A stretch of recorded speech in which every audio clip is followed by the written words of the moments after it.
A naked figure crouches in the dirt, hands pressed to the ground in a pose that suggests either prayer or utter despair.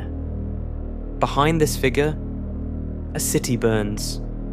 Not the bright, explosive fire of Hollywood disasters, but something far more disturbing. A dull red glow consumes stone buildings in what appears to be slow, patient destruction. The architecture crumbles as flames spread across surfaces that should not burn, creating an atmosphere of inevitable apocalypse. The figure itself demands attention. Pale, almost corpse-like skin. Bald head bowed.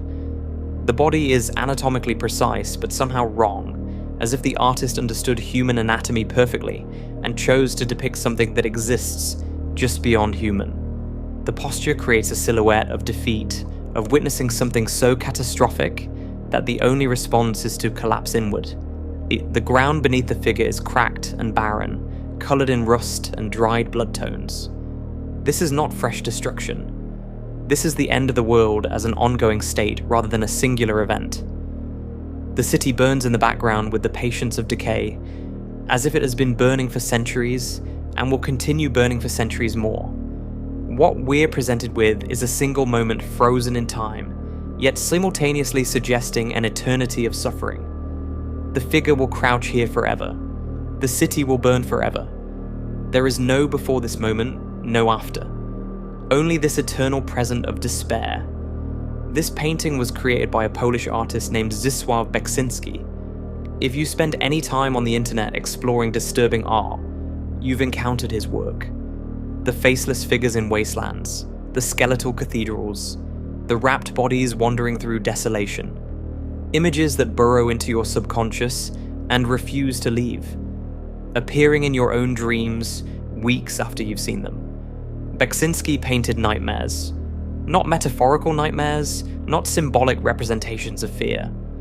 Actual nightmares, the kind that feel more real than reality when you wake at 3 in the morning.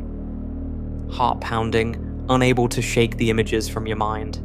He painted with the logic of dreams, where burning cities and crouching figures make perfect sense because nightmare logic is the only logic that applies. But here's what makes his story even more disturbing than his paintings. Beksiński witnessed horrors as a child in Nazi-occupied Poland during World War II. He survived decades of communist oppression in a small, isolated town. His wife died after years of illness. His only son, struggling with depression, committed suicide on Christmas Eve, and Beksiński found the body. And then, in 2005, at 75 years old, Beksiński himself was murdered. Stabbed 17 times in his own apartment by a 19-year-old neighbor demanding money he didn't have. The burning city behind the crouching figure wasn't fantasy. It was memory. It was prophecy. It was the world as Beksiński experienced. It, stripped of any comforting illusions. If you're fascinated by art that refuses to look away from darkness, by artists the mainstream ignores, by visions that disturb and challenge and burrow into your mind, then subscribe. Because we explore the outsiders, the visionaries, the ones who painted what others couldn't bear to see.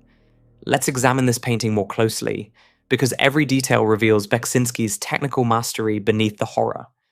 The composition places the figure in the lower third of the canvas, creating an oppressive weight of sky and burning cityscape pressing down. Your eye is drawn first to the pale flesh of the figure, then inevitably upward to the source of the red glow.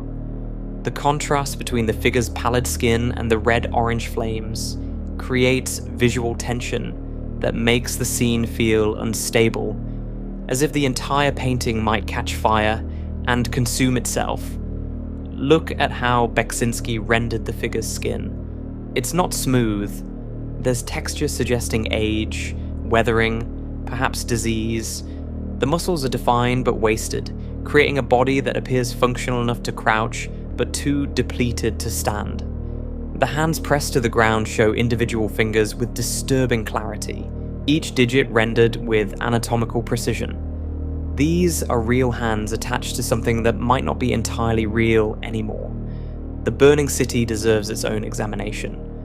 The buildings are recognizable as urban architecture, but they're simplified, reduced to geometric shapes that suggest function without personality. No windows show signs of life. No doors offer escape, just facades crumbling under relentless heat. The flames themselves are painted in layers, creating depth that makes the fire feel three-dimensional, as if it's reaching out of the canvas toward the viewer. What's particularly unsettling is the lack of smoke. Fire on this scale should produce enormous clouds of toxic smoke, should obscure visibility, should choke any witness. But Beksiński's sky is clear, allowing perfect visibility of the destruction. This suggests the burning has been ongoing so long that all the smoke has already cleared, leaving only the eternal flame and the ruins it feeds upon. The palette reinforces the nightmare logic.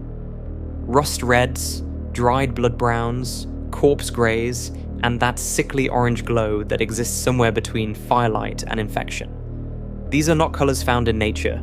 These are colours that exist only in fever dreams and dying visions. Beksiński completed this painting in approximately 8 hours. He worked fast, instinctively, without preliminary sketches or planning. He would sit in his small apartment in Sanok, Poland, put on classical music, usually Wagner or electronic compositions by Klaus Schulze, and paint until the image was complete. His wife Zofia would bring him tea. He wouldn't speak. He would simply paint, channeling nightmares onto canvas with a speed that suggests the images arrived, fully formed and demanded immediate release. In one of his rare interviews, he explained his philosophy. Quote, "I wish to paint in such a manner as if I were photographing dreams. I want to capture that moment between sleep and waking when images feel more real than reality, when the logic of nightmares makes perfect sense. My paintings are not symbolic. They are not metaphors for something else. They simply are what they are. If I could explain what they mean in words, I would be a writer instead of a painter. The image must speak for itself, or it has failed completely." End quote. This refusal to explain would define his entire career. He titled every painting simply "Untitled," followed by the year of completion. When critics pressed him for interpretation, when fans begged for meaning, he would shrug and move on to the next painting. The burning city means exactly what you see. A city burning, a figure crouching, nothing more, nothing less. The horror is in the seeing, not in the explaining. But this painting, as disturbing as it appears, represents only one type of nightmare in Beksiński's vast collection.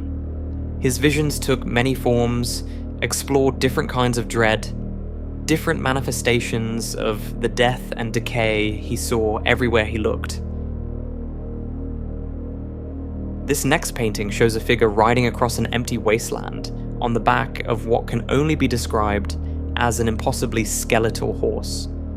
The landscape stretches to a horizon that offers no variation, no relief, no suggestion that anything exists beyond more wasteland. The ground is pale yellow-brown, the colour of old bone or dying grass, cracked in patterns that suggest drought lasting decades rather than seasons. The horse demands immediate attention because it should not be able to function. The body is reduced to the absolute minimum of anatomy required to suggest horse, while removing everything that would make a horse alive. The ribcage is fully visible, individual ribs casting shadows on the hollow cavity within. The legs are impossibly thin, stick-like appendages that appear far too fragile to support even this skeletal frame. Yet they're frozen in mid-stride, suggesting forward motion despite the impossibility. The horse's head shows the most disturbing detail. The skull is equine but exaggerated, elongated beyond natural proportion. Where eyes should be, there are only hollow sockets, dark voids that somehow seem to look directly at the viewer despite containing nothing to see with. The jaw hangs slightly open, revealing rows of teeth that are too large, too numerous, too present. Riding this creature is a humanoid figure that may have once been human, but has lost most identifying characteristics. The body is wrapped, or perhaps fused with dark fabric that obscures specific anatomy while suggesting general human proportion. Arms hang at the sides, long and thin, hands visible but simplified to claw-like appendages.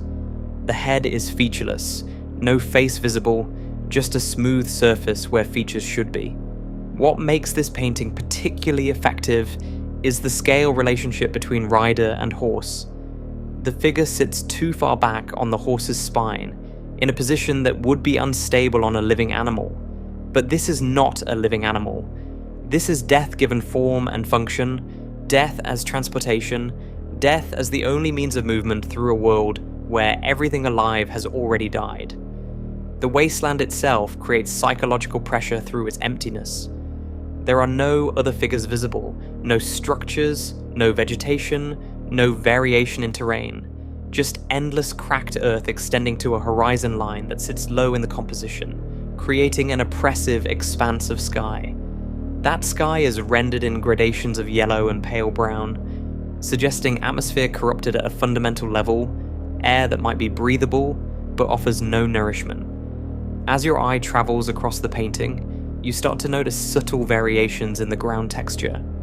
What first appears as a random cracking begins to suggest patterns, almost geometric, as if the earth itself is fragmenting along predetermined lines.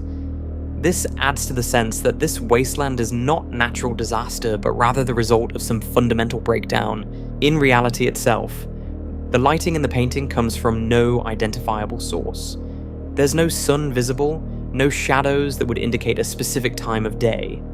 Instead, the entire scene is illuminated with flat, even light that removes depth while somehow maintaining the three-dimensional presence of the figures.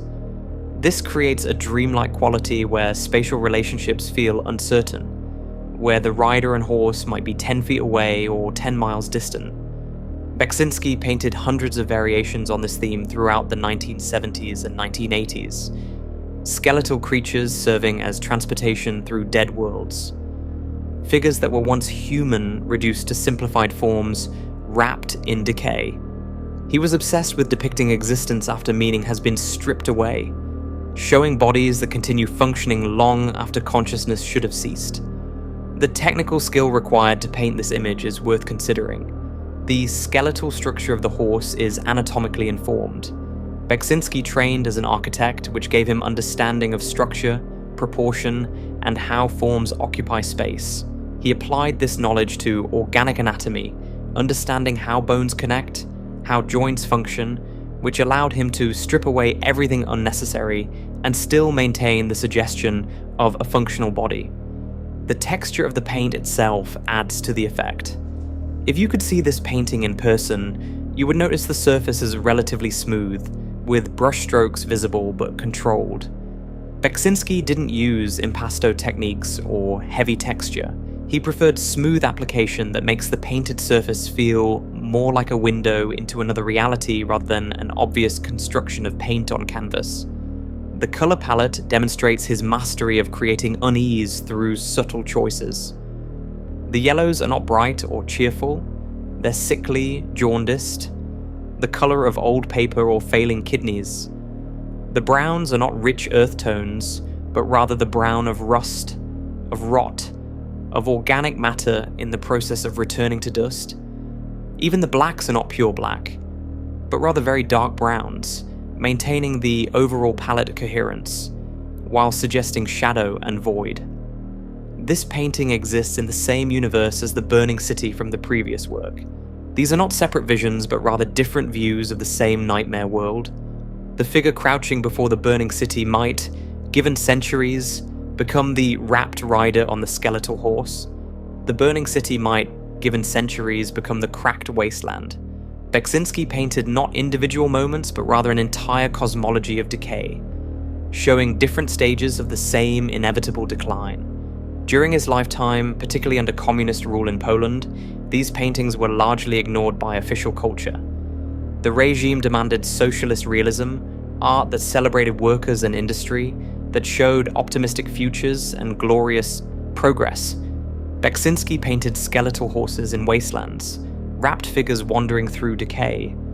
There was no market for this in official channels, no state-sponsored exhibitions featuring apocalyptic visions. So he painted anyway. In his apartment in Sanok, a small town in southern Poland, far from Warsaw's cultural centres, he built his own universe of nightmares. He would complete paintings and stack them in his studio, hundreds of works that few people would see during his lifetime. The speed of his production was remarkable, 6 to 8 hours per painting, sometimes multiple paintings per week. The images came faster than he could exhibit them, faster than the small audience he could absorb them. His process was deeply private. He didn't discuss his work with other artists. He didn't seek validation from critics. He painted because not painting was impossible. The visions came and demanded to be made physical. His hand moved across canvas with the certainty of someone not inventing images, but rather documenting something that already existed. Somewhere, in some dimension, accessible only through the strange logic of nightmares. But before these painted nightmares, before he ever picked up a brush to create these apocalyptic visions, Beksiński worked in a medium that some find even more disturbing precisely because it was rooted in photographable reality. Before Zdzisław Beksiński painted nightmares in oil, he drew them. Throughout the 1950s and early 60s, he worked extensively with pencil, charcoal and ink, creating drawings that would serve as blueprints for the horrors he would later perfect in paint. These early sketches reveal an artist already fully formed in vision, testing techniques and compositions, searching for the right medium to manifest the darkness that came so naturally to his hand. The first drawing shows a stone-faced sculpture, rendered in charcoal or heavy pencil, with dramatic shading that transforms the subject into something malevolent. The face is elongated, almost Easter Island in its geometry, housed within what appears to be a Gothic architectural frame. The expression suggests awareness, consciousness, perhaps even judgment. Beksiński's drawing technique uses extreme contrast, deep blacks against lighter greys, to create shadows that make the carved eyes appear to recede into infinite darkness, while simultaneously seeming to stare directly at whoever views the drawing. The stone archway framing the face is rendered with careful attention to texture and weight, creating Gothic atmosphere through nothing but pencil on paper. The way he handles the shading reveals technical skill developed through years of practice. The darkest areas are built up through layered strokes, creating blacks so dense they appear almost wet. The lighter areas show restraint, allowing the paper's natural tone to serve as highlight. The overall effect transforms what might be a simple study of sculpture into something that feels alive, aware, watching. This is not academic figure drawing or architectural study. This is Beksiński forcing an inanimate subject to become presence, to exist on paper with awareness that suggests it might move if you look away. The Gothic framing, the theatrical lighting suggested through shading, the sense of something malevolent captured in carved stone, all elements that would later define his painted work appear here in preliminary form. The second drawing takes a completely different approach. This is expressionist work, executed in heavy black ink with aggressive line work that prioritizes psychological intensity over representational accuracy. Multiple faces overlap, merge, consume each other in a composition that defies coherent spatial logic. One face appears to be screaming, mouth stretched impossibly wide in an expression of horror or ecstasy. Another face emerges from behind or within the first, features distorted, proportions wrong but recognizably human. Additional faces crowd the composition. Some barely suggested by a few strategic lines, others rendered in such dense black ink that they become pure shadow punctuated by white eyes or gaping mouths. The technique is rough, sketchy, with heavy cross-hatching creating areas of solid black that feel like voids rather than shadows. The line work has urgency to it, as if these faces demanded to be drawn immediately before they dissolved back into whatever darkness produced them. This is not careful academic study. This is automatic drawing. Hand moving across paper to capture visions that exist somewhere between conscious thought and nightmare. The style shows influence from German Expressionism, from artists like Egon Schiele or Alfred Kubin, who used distortion and aggressive line work to depict psychological states. But Beksiński's drawing has its own distinctive quality, where Expressionist artists often drew from life, from real human models whose features they then distorted. These faces feel like they never had physical reference. They are born directly from mind to paper, pure manifestation of internal vision. The way the faces merge and overlap suggests Beksiński exploring how to depict multiple perspectives simultaneously, how to show faces losing coherence, features dissolving into each other while maintaining just enough recognizable anatomy to register as human. This technique of merging, overlapping, creating ambiguity about where one form ends and another begins, would become central to his later painted work. The third drawing returns to more careful rendering but maintains the unsettling subject matter. This image shows skeletal figures stacked vertically on an ornate staff or pole, creating a gothic totem of death that rises against a roughly shaded background. Multiple skulls and bones are arranged in careful composition, each skeletal element rendered with attention to anatomical detail. The drawing technique here combines the careful shading of the first drawing with compositional ambition that pushes beyond simple study. The skeletal forms are rendered with enough anatomical accuracy to read as real bone, but the overall arrangement is impossible. Nightmare logic rather than physical reality. The vertical stacking creates unnatural height, makes the composition feel unstable, as if this tower of death might topple at any moment. The background is handled with loose, atmospheric shading that makes the skeletal figures appear to emerge from fog or darkness. This technique of isolating subjects against undefined backgrounds, making them float in empty space, would become signature to his painted work. No context, no environment, no suggestion of specific location, just forms existing in void, creating their own reality through presence alone. Looking at these three drawings together reveals an artist working through different approaches, testing various techniques, but pursuing the same vision. The carefully rendered stone face uses traditional drawing skills to create presence and unease. The expressionist faces use aggressive line work to depict psychological horror that has no physical form. The skeletal construction combines careful anatomical rendering with impossible composition to create gothic tableau that exists somewhere between documentation and hallucination. But drawing, while giving him freedom that photography could not provide, still imposed limitations. Drawing remained small scale, remained bound to paper.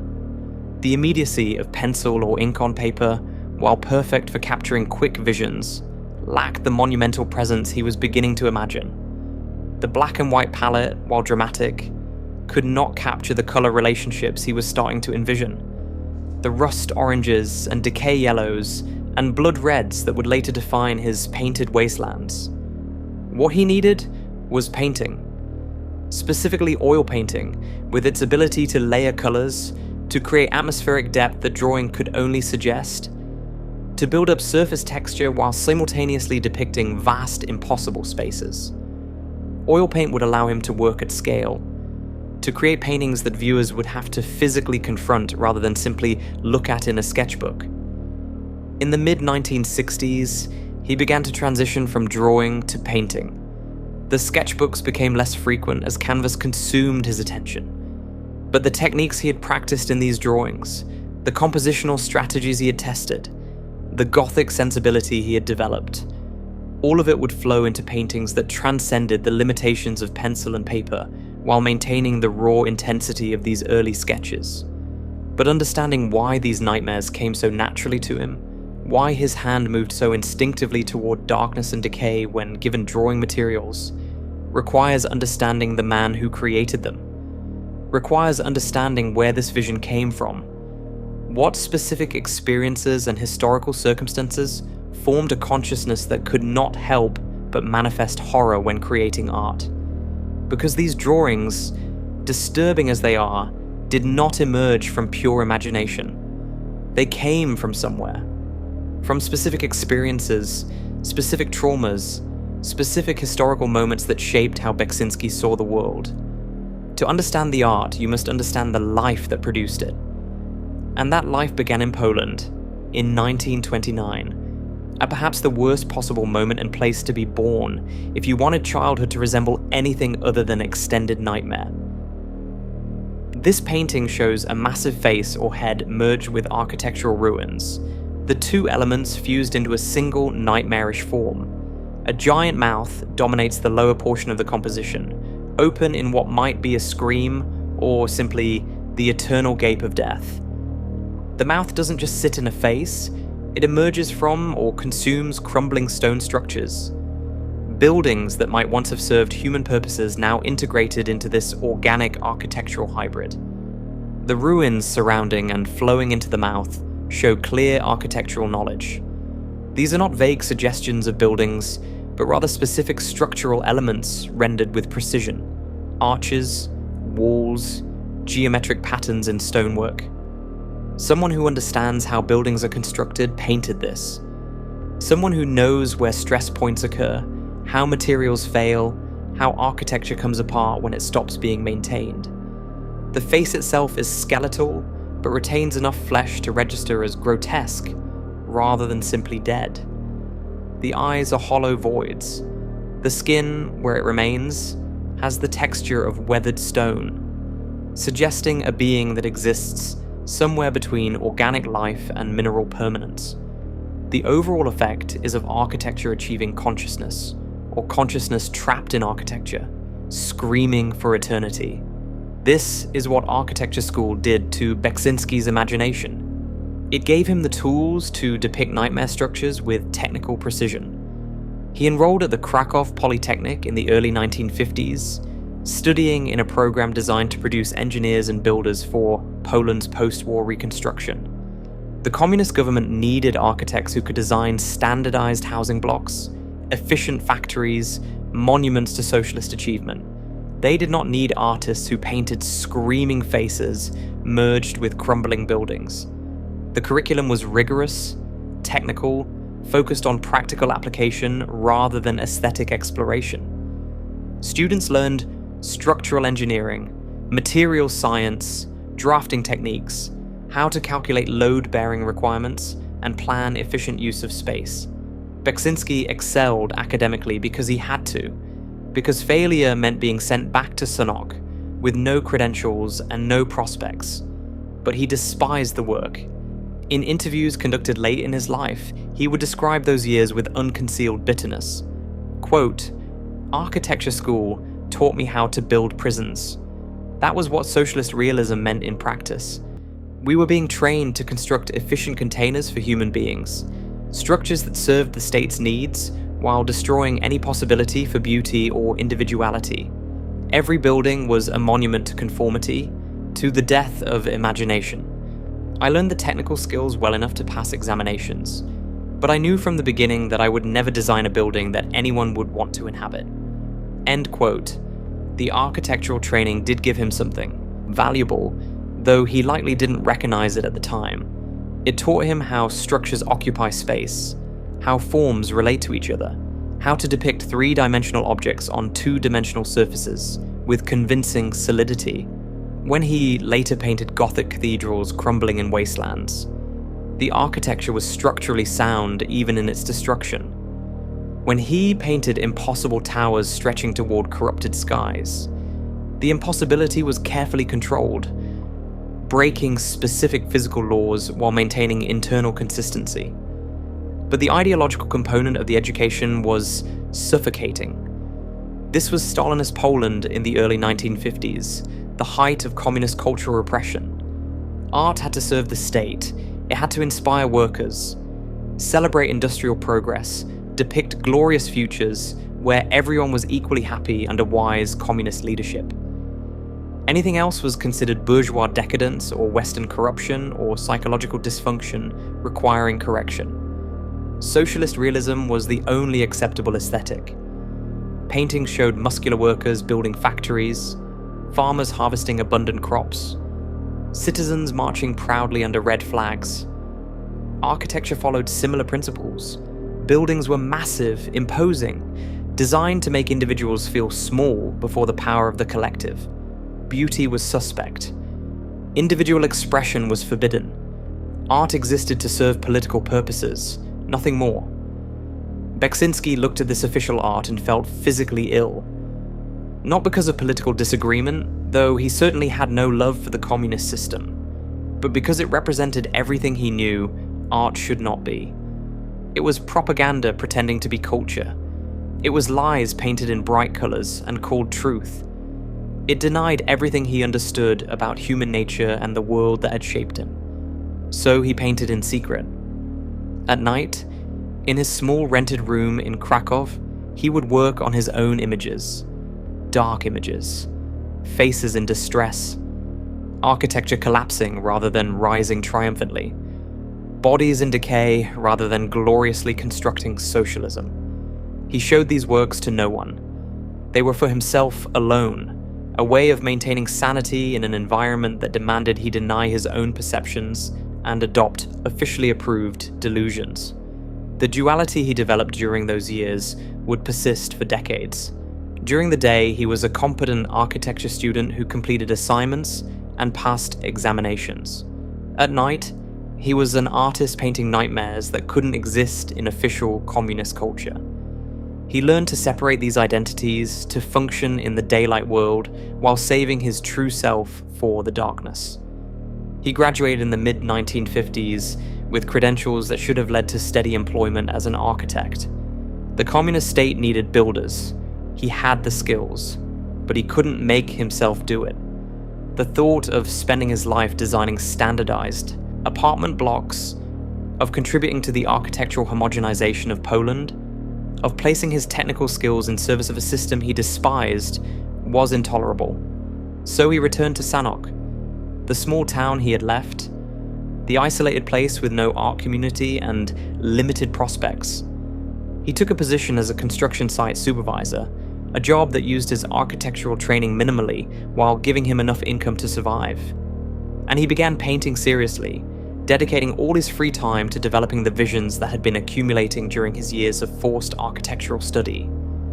The painting of the screaming face, merged with ruins, captures this period perfectly. The technical skill is evident in how the architecture is rendered, but the architecture is decaying, screaming, existing in service of nightmare rather than function. He had learned the rules of how to build, which meant he now knew exactly how to depict buildings coming apart, how to show structure failing, how to create architectural horror that was technically informed rather than vaguely imagined. The communist authorities in Poland largely ignored him. He was in Sanok, far from Warsaw's cultural centers. He wasn't publicly criticizing the regime. He wasn't trying to organize other artists or create movements. He was just painting strange, dark pictures in a small town, showing them occasionally in local exhibitions that few people attended. He wasn't dangerous, he was just odd, eccentric, someone to be pitied rather than persecuted. This benign neglect allowed him freedom that more visible artists didn't have. In Warsaw, artists who deviated from socialist realism faced consequences. Loss of official positions, inability to exhibit, sometimes worse. But in Sanok, Beksiński could paint skeletal horses and burning cathedrals and wrapped figures in wastelands, and no one cared enough to stop him. He would remain in Sanok for the rest of his life, would live in the same apartment, work in the same small studio, paint his nightmares year after year, in near total isolation from the art world. But despite the isolation, despite the lack of recognition or commercial success, he was not entirely alone. Because in those years after returning to Sanok, he found the only thing that would balance the darkness of his visions. He found love. He found family. He found the people who would make his life bearable, even as the nightmares continued to pour from his brush onto canvas. This painting shows a wooden chair sitting in a desolate landscape, and on that chair, barely visible, is a ghostly white presence. The figure is not clearly defined. It might be a person wrapped entirely in white cloth. It might be a spirit, a memory, something that exists between physical presence and complete absence. The chair itself is ordinary, domestic, the kind of furniture found in any home. But placed here in this empty wasteland, it becomes a monument to absence, to loss, to someone who should be sitting there but isn't anymore. The landscape around the chair offers nothing. Flat ground extending to a distant horizon. Grey sky pressing down. No other structures, no other figures, just the chair and its ghost occupant existing in total isolation. The image creates a profound sense of loneliness, of waiting for someone who will never arrive, or remembering someone who can never return. This painting, created sometime in the 1970s or 80s, would become prophetic. But when Beksiński was younger, when he first returned to Sanok, after finishing architecture school, he found something that would protect him from the isolation this image depicts. He found Zofia. Zofia Stankiewicz was from Sanok, part of the same small-town community where everyone knew everyone. She was not an artist, had no particular interest in the dark paintings Beksiński created, but she understood him in some fundamental way that transcended art or career or social expectations. They married in the late 1950s when he was working as a construction site supervisor and painting at night, when his future as an artist seemed unlikely at best. She became his anchor to reality. While he painted nightmares, she maintained their household, handled practical matters, created the stable domestic environment that allowed him to descend into his visions, knowing he had something to return to. She didn't try to understand his paintings, didn't ask him to explain what they meant. She simply accepted that this was what he needed to do, and she supported it without question. In the early 1960s, they had a son, Tomasz Beksiński. The child grew up in an apartment filled with disturbing paintings, with a father who worked in silence for hours, who seemed to live partially in some other dimension. But by all accounts, the family was loving. Beksiński was a devoted father, careful to separate his artistic visions from his family life, to not allow the darkness of his work to poison the relationships he cherished. Tomasz would later become a music journalist and translator, developing his own career that had nothing to do with visual art but shared his father's obsessive dedication to craft. He would be one of the first people to recognize his father's genius, to understand that these paintings were not just the strange hobby of an eccentric man, but rather significant artistic achievements that deserved wider recognition. The apartment in Sanok where they lived was small. Beksiński converted one room into a studio, a space barely large enough for his canvases and supplies, but sufficient for his needs.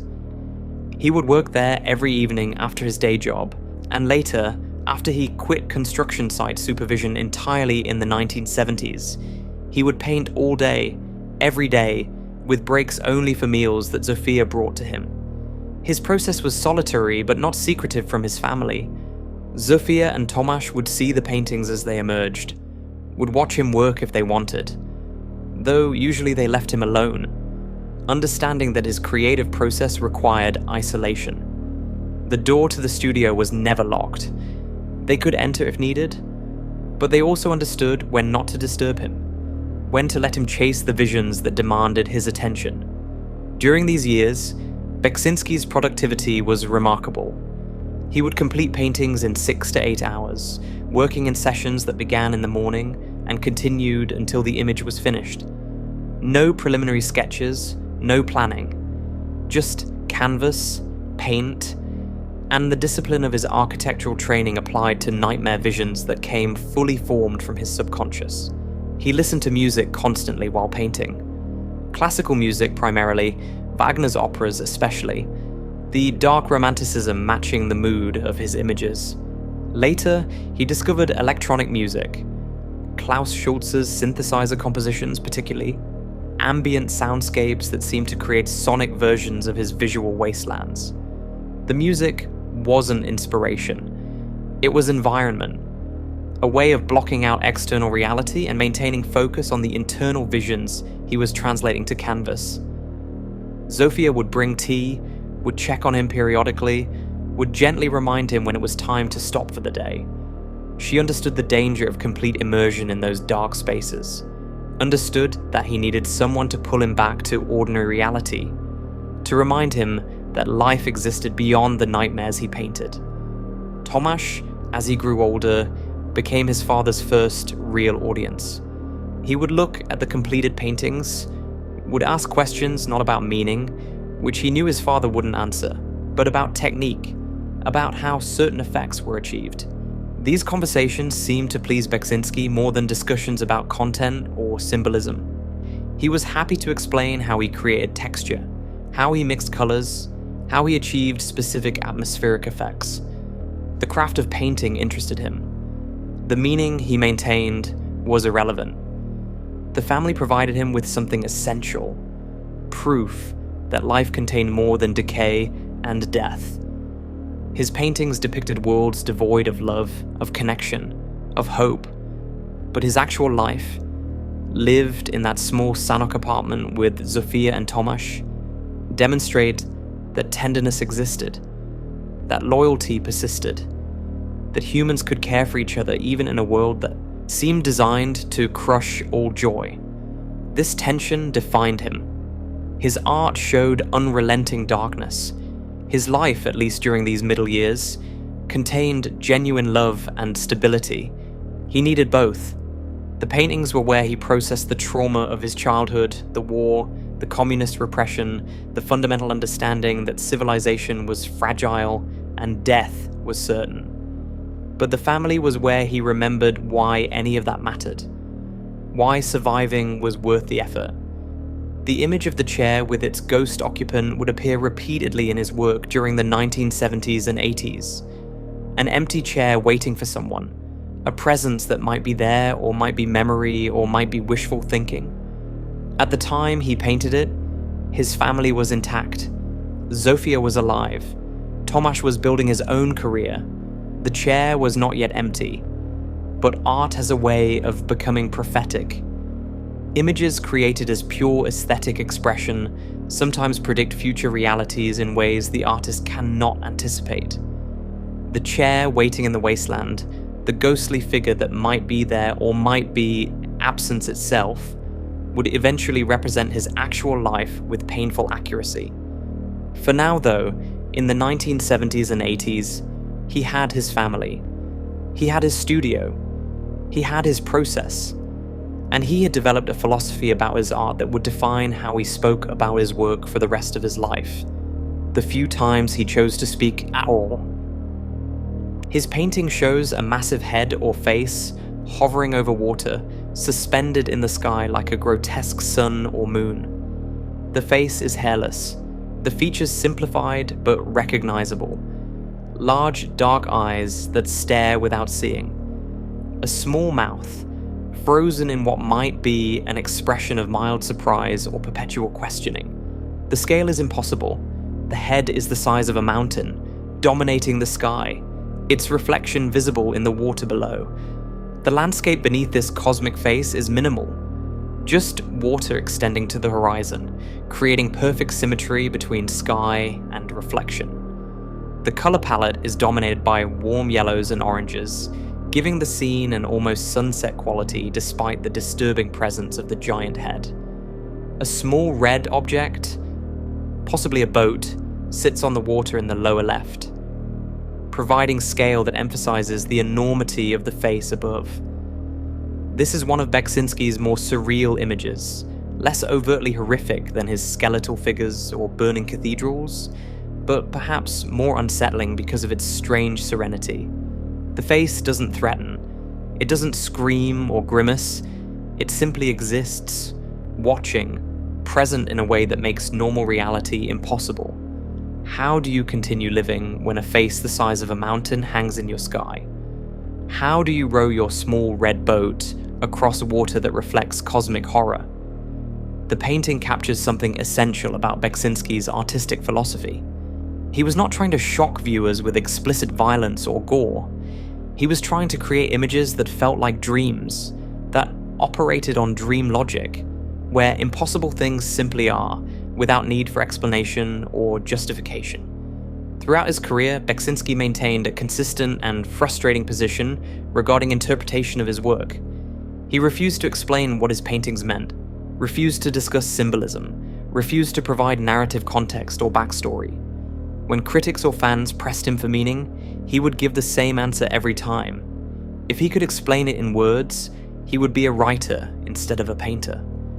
This wasn't false modesty or artistic pretension. He genuinely believed his paintings existed beyond language, that they communicated something that words could not capture. The moment he provided verbal explanation, he would destroy whatever made the image powerful. The ambiguity was essential. The viewer's uncertainty was the point. In one of his rare extended interviews, conducted in the 1990s after he had achieved some recognition beyond Poland, he attempted to articulate his approach. Quote, "I wish to paint in such a manner as if I were photographing dreams. Not specific dreams that I remember upon waking, not literal transcriptions of nightmare imagery, but the feeling of dreams, the way they make reality feel wrong and right simultaneously. In dreams, you accept impossible things without question. A face hangs in the sky. Of course it does. Why wouldn't it? A skeletal horse carries a wrapped figure through a wasteland. Obviously. That's simply what's happening. No explanation is required or even possible. The moment you wake and try to explain the dream, it falls apart, becomes silly or meaningless. But while you're in the dream, it feels more real than reality. That's what I'm trying to capture. That moment of absolute certainty in the presence of impossible things." End quote. He painted fast to maintain this dream logic.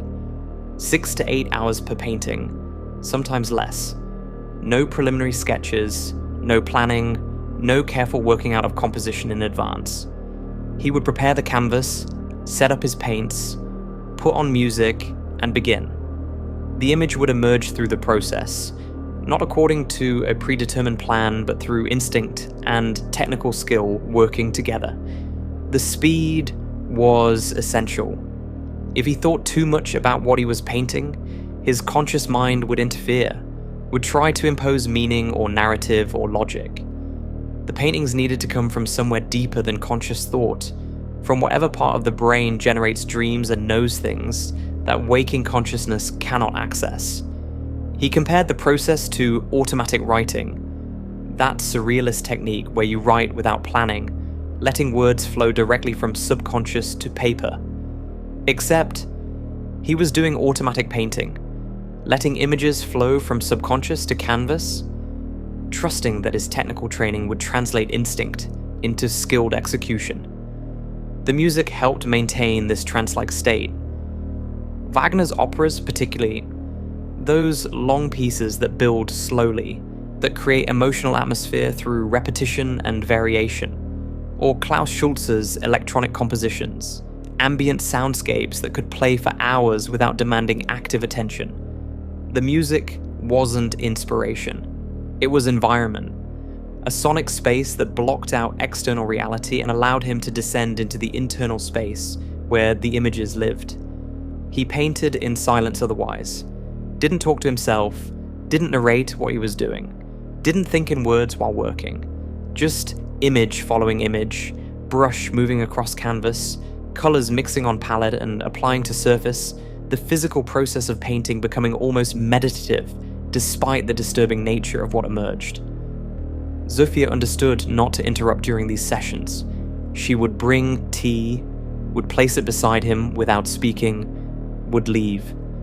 If she needed to communicate something urgent, she would wait until he paused, until he stepped back from the canvas and broke the concentration himself. She had learned early in their marriage that disrupting him mid-painting would result not in anger, but in something worse. Confusion, disorientation, as if she had woken him from sleepwalking and he didn't know where he was. The paintings emerged complete. He rarely revised or reworked images. If something went wrong, if the painting didn't capture what he was attempting, he would destroy it and start over rather than try to fix it. This resulted in hundreds of destroyed works throughout his career. paintings that didn't meet his internal standards, that failed to maintain the dream logic he demanded of his work. He was his own harshest critic. Would finish a painting, look at it for a few minutes, and decide it wasn't good enough. Would take it from the easel and add it to the stack of failures to be destroyed later. Tomasz would sometimes rescue these rejected works, would argue that they were good paintings that deserved to exist. But Beksiński was firm. If the painting didn't transport him back to the state he was in while creating it, if it didn't maintain that dream reality feeling, it had failed and needed to be eliminated. This perfectionism, combined with his productivity, meant that despite creating thousands of paintings, perhaps only a few hundred survive. The rest were destroyed by his own hand, burned or painted over, eliminated for failing to meet standards that only he understood. The philosophy extended beyond the paintings themselves to how he presented them. He titled nothing beyond Untitled and The Year of Completion. Refused to provide titles because titles would impose interpretation, would guide viewers towards specific readings when he wanted them to approach the images without preconception. Refused to write artist statements or explanatory texts. Refused to participate in critical discussions about what his work meant for Polish art or contemporary culture or anything beyond the individual viewer's response. When galleries began showing his work more frequently in the 1980s, after martial law in Poland loosened cultural restrictions slightly, they would ask for information to include in exhibition catalogues. He gave them nothing. Name, dates, medium, that was all. The paintings had to speak for themselves, or they would not speak at all. This frustration for critics and curators became part of his reputation. The silent artist.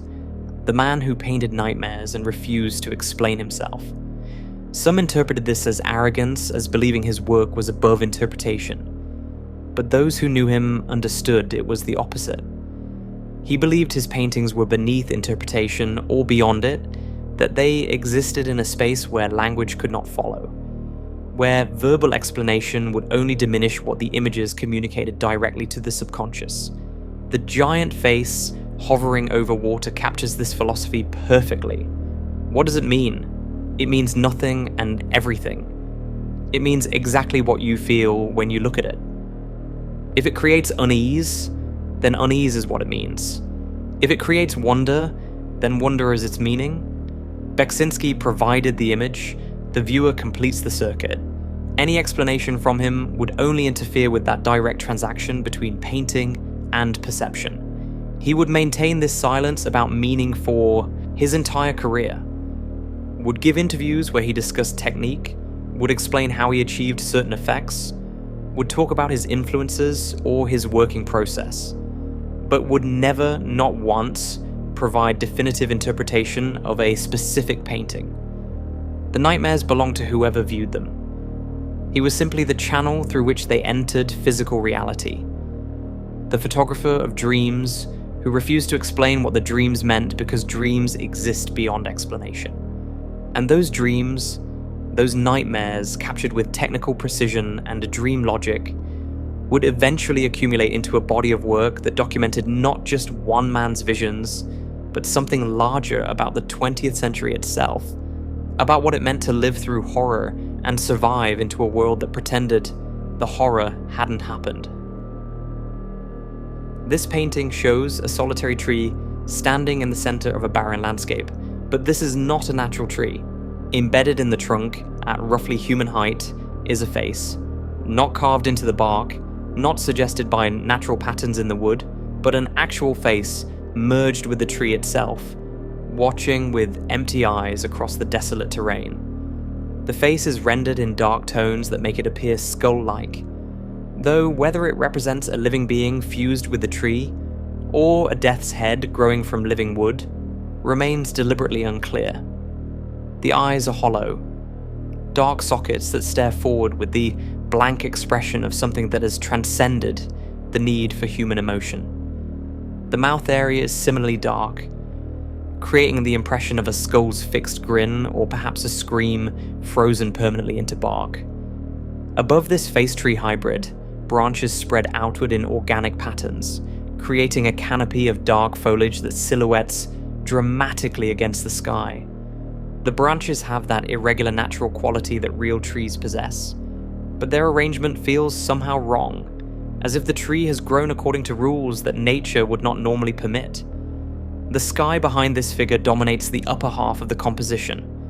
It glows with intense yellows and oranges, colours so saturated they suggest either spectacular sunset or distant conflagration. The light is warm in temperature but cold in emotional effect, creating atmosphere that should be beautiful but instead feels ominous, as if the world is ending slowly and this tree being stands witness to the process. At the base of the painting, scattered across the barren ground, lie what appear to be skulls. Not ambiguous spherical objects, but clearly recognizable human skulls, half buried in earth or perhaps rising from it.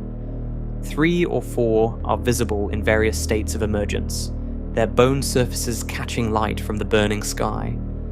They rest at different angles, suggesting they have been there for different lengths of time, or perhaps that they belong to different moments, different deaths, different stories, all converging in this single nightmarish landscape. The ground itself is rendered in layers of colour, rust oranges, transitioning to darker browns and greens, creating a sense of depth and recession into distant horizon. The texture suggests earth that has been scorched or poisoned, land that once supported life but has transformed into wasteland. Yet plants or vegetation of some kind still cling to existence, visible as darker tones in the foreground, life refusing to surrender completely, despite conditions that should have killed everything. This represents Beksiński's early period, the mid to late 1960s, when his style was transitioning from pure surrealism toward the nightmare imagery he would become known for. This painting occupies middle ground between his earliest abstract experiments and the fully realized horror visions that would follow. The gothic atmosphere is present, the death imagery is explicit, but the execution retains something of dream logic rather than the architectural precision his later work would achieve. The tree face fusion demonstrates Beksiński exploring one of his recurring obsessions, the merging of organic and inorganic, living and dead, human and non-human. Is this a person who has transformed into a tree that has consumed a person and incorporated their face into its structure?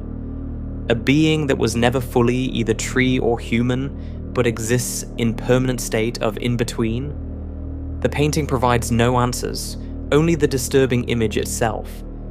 The face shows no expression of suffering, no indication of horror at its condition. It simply exists, merged with wood, rooted in soil, scattered with skulls, watching over a landscape where death has become part of the scenery rather than an event that provokes reaction. During this period, Beksiński was still largely unknown beyond Poland's underground art scene. He continued working his day job while painting at night in his small apartment in Sanok. His wife Sophia would bring him tea while he worked, would sit quietly reading while he painted, would occasionally comment on a piece, but mostly just provided presence, companionship, in the isolation that creation required. He rarely explained his paintings, rarely discussed what they meant or what had inspired them. When asked directly about symbolism, he would deflect or simply refuse to engage with the question. The tree face painting, like all his work, existed without explanation. You encountered it, experienced whatever psychological response it triggered, and that was the complete intended interaction. The technical execution shows significant advancement from his earliest experiments. The color work is sophisticated. The way the yellows and oranges of the sky transition into the earth tones of the ground demonstrates understanding of atmospheric perspective and how light affects color across distance.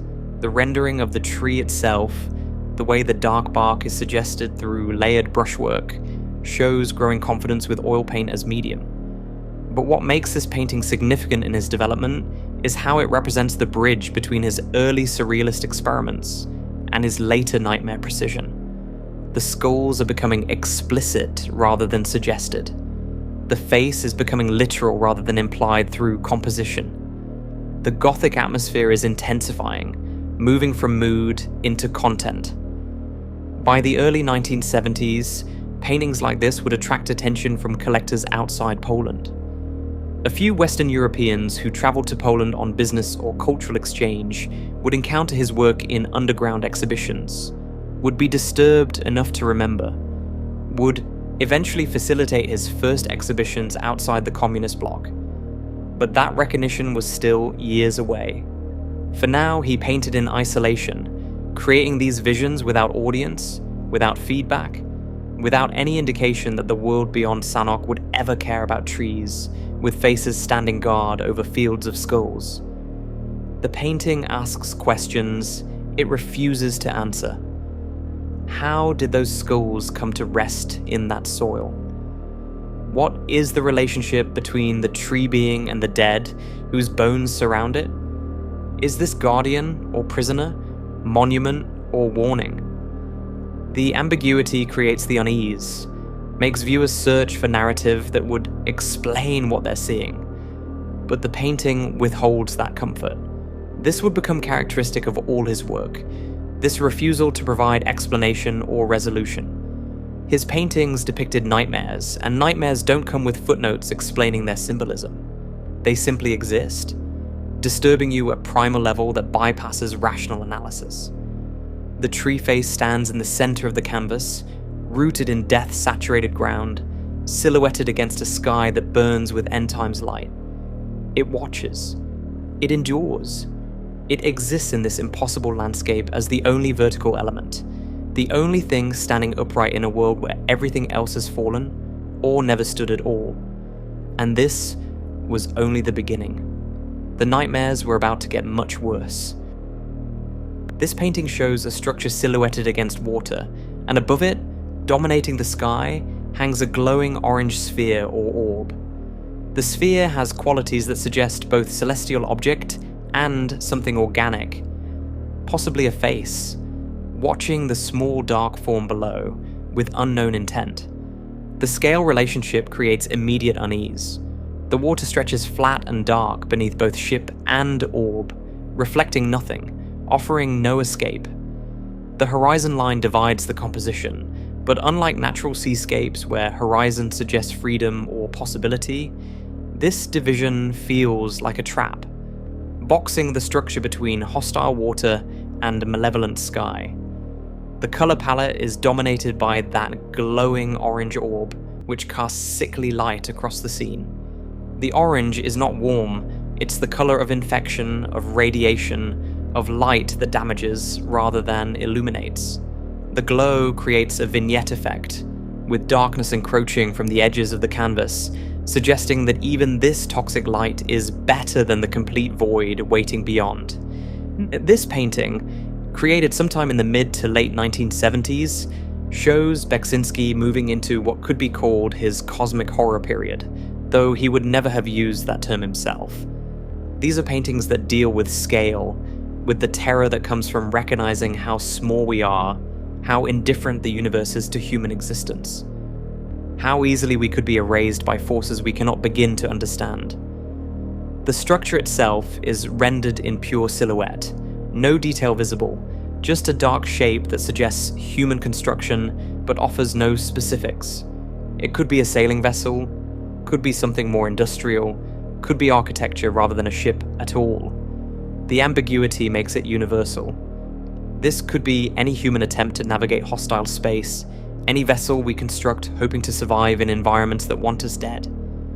The glowing orb above deserves careful examination. If you stare at it long enough, features begin to suggest themselves.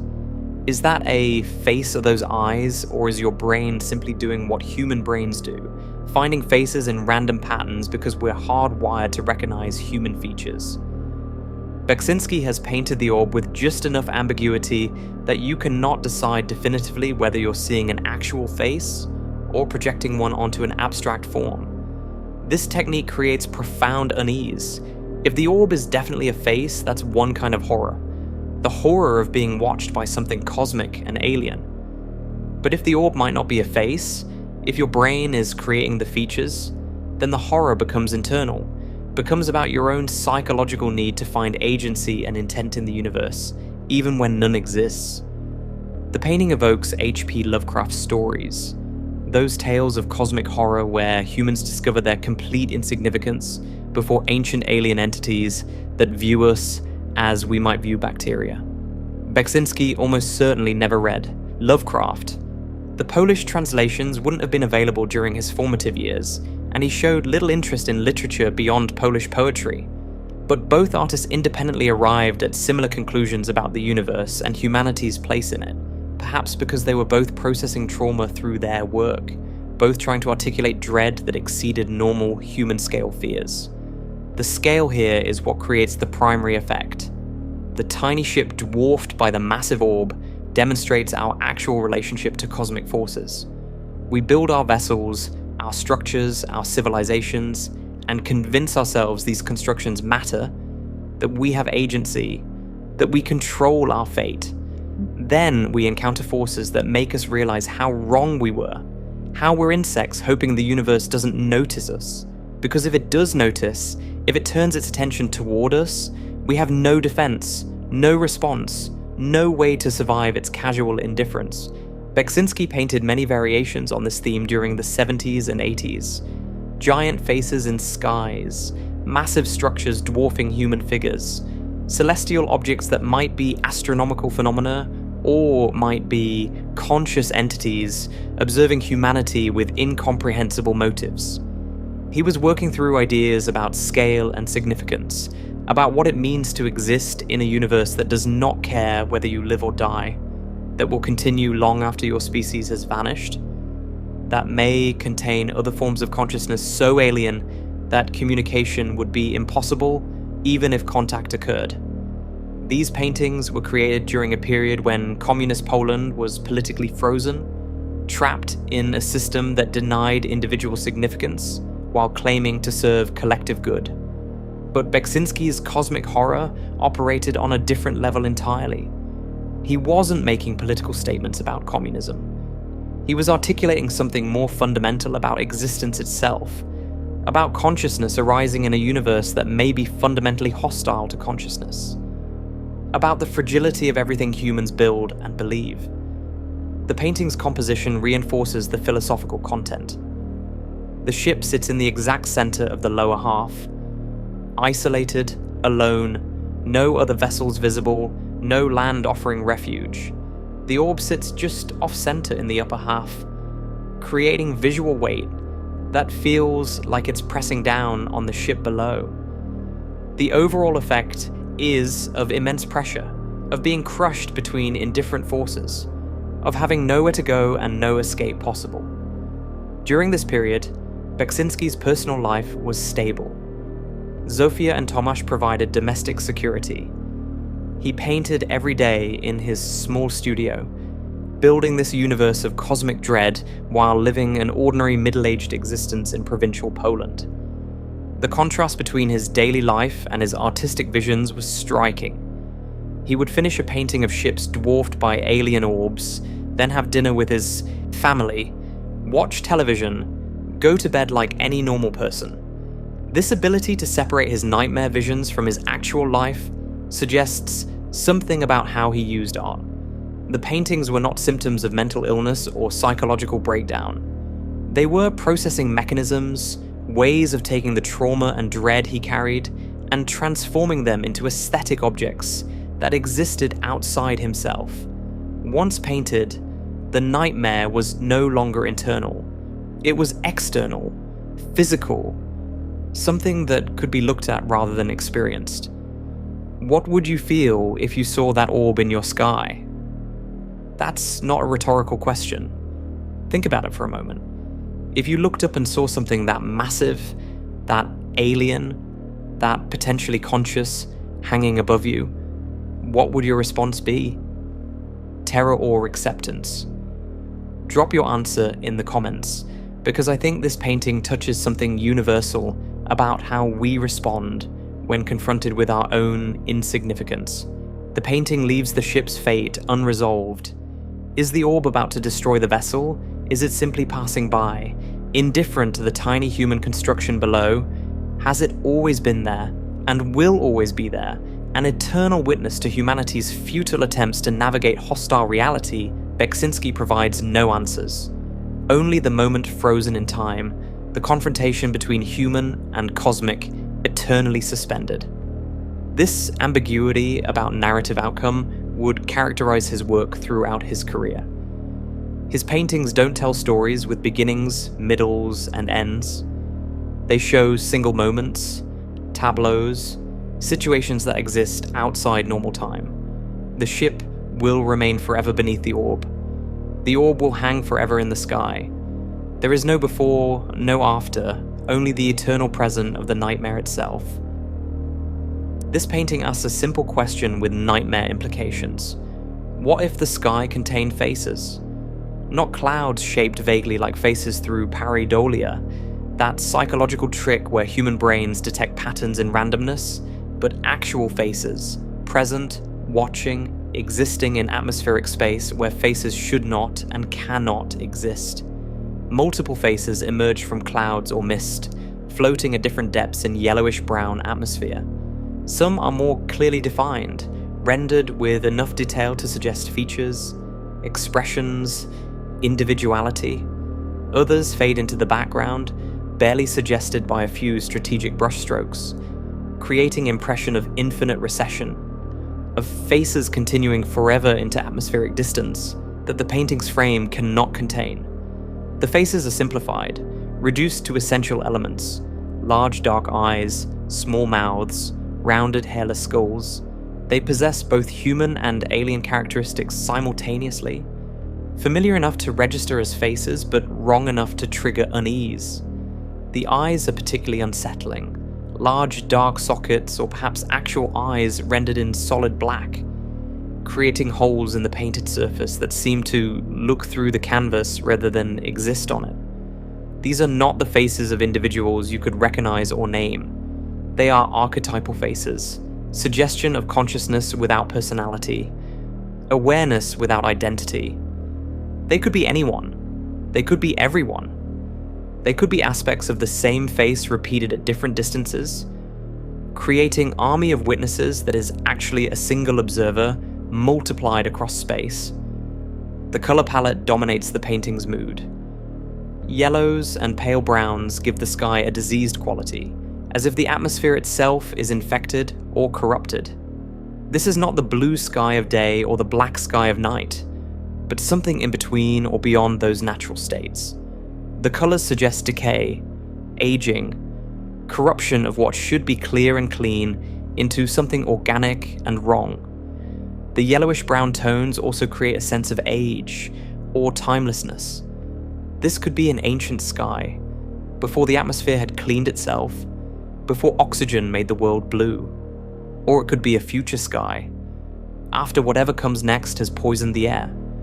After humanity or civilization or the planet itself has ended, and only these watching faces remain, documenting the aftermath. The faces themselves show no clear emotion. They don't smile or grimace or express horror. They simply exist, watching with expressions that could be curiosity, could be indifference, could be something beyond human emotional categories that our language lacks words to describe. This neutrality makes them more unsettling than overtly malevolent faces would be. Anger you can understand, hatred you can respond to, but what do you do with watchers who seem to feel nothing about what they observe? Some faces are positioned higher in the composition, others lower, creating spatial depth that makes the painted surface feel like actual atmospheric space you could move through. The faces closer to the foreground are larger, more detailed, their features more clearly articulated. The faces deeper in the composition shrink and blur, becoming suggestions, hints, shadows that might be faces or might be random cloud formations that only appear to be faces because the mind refuses to accept empty sky. Between and behind the faces, the painted atmosphere continues in swirls and gradations, creating a sense of motion or energy, as if these faces exist in actual weather systems, in wind and cloud that moves even though the painted image is frozen. Beksiński's technical skill with blending creates these atmospheric effects, making oil paint feel like actual air, actual mist, actual space that extends beyond the canvas edges.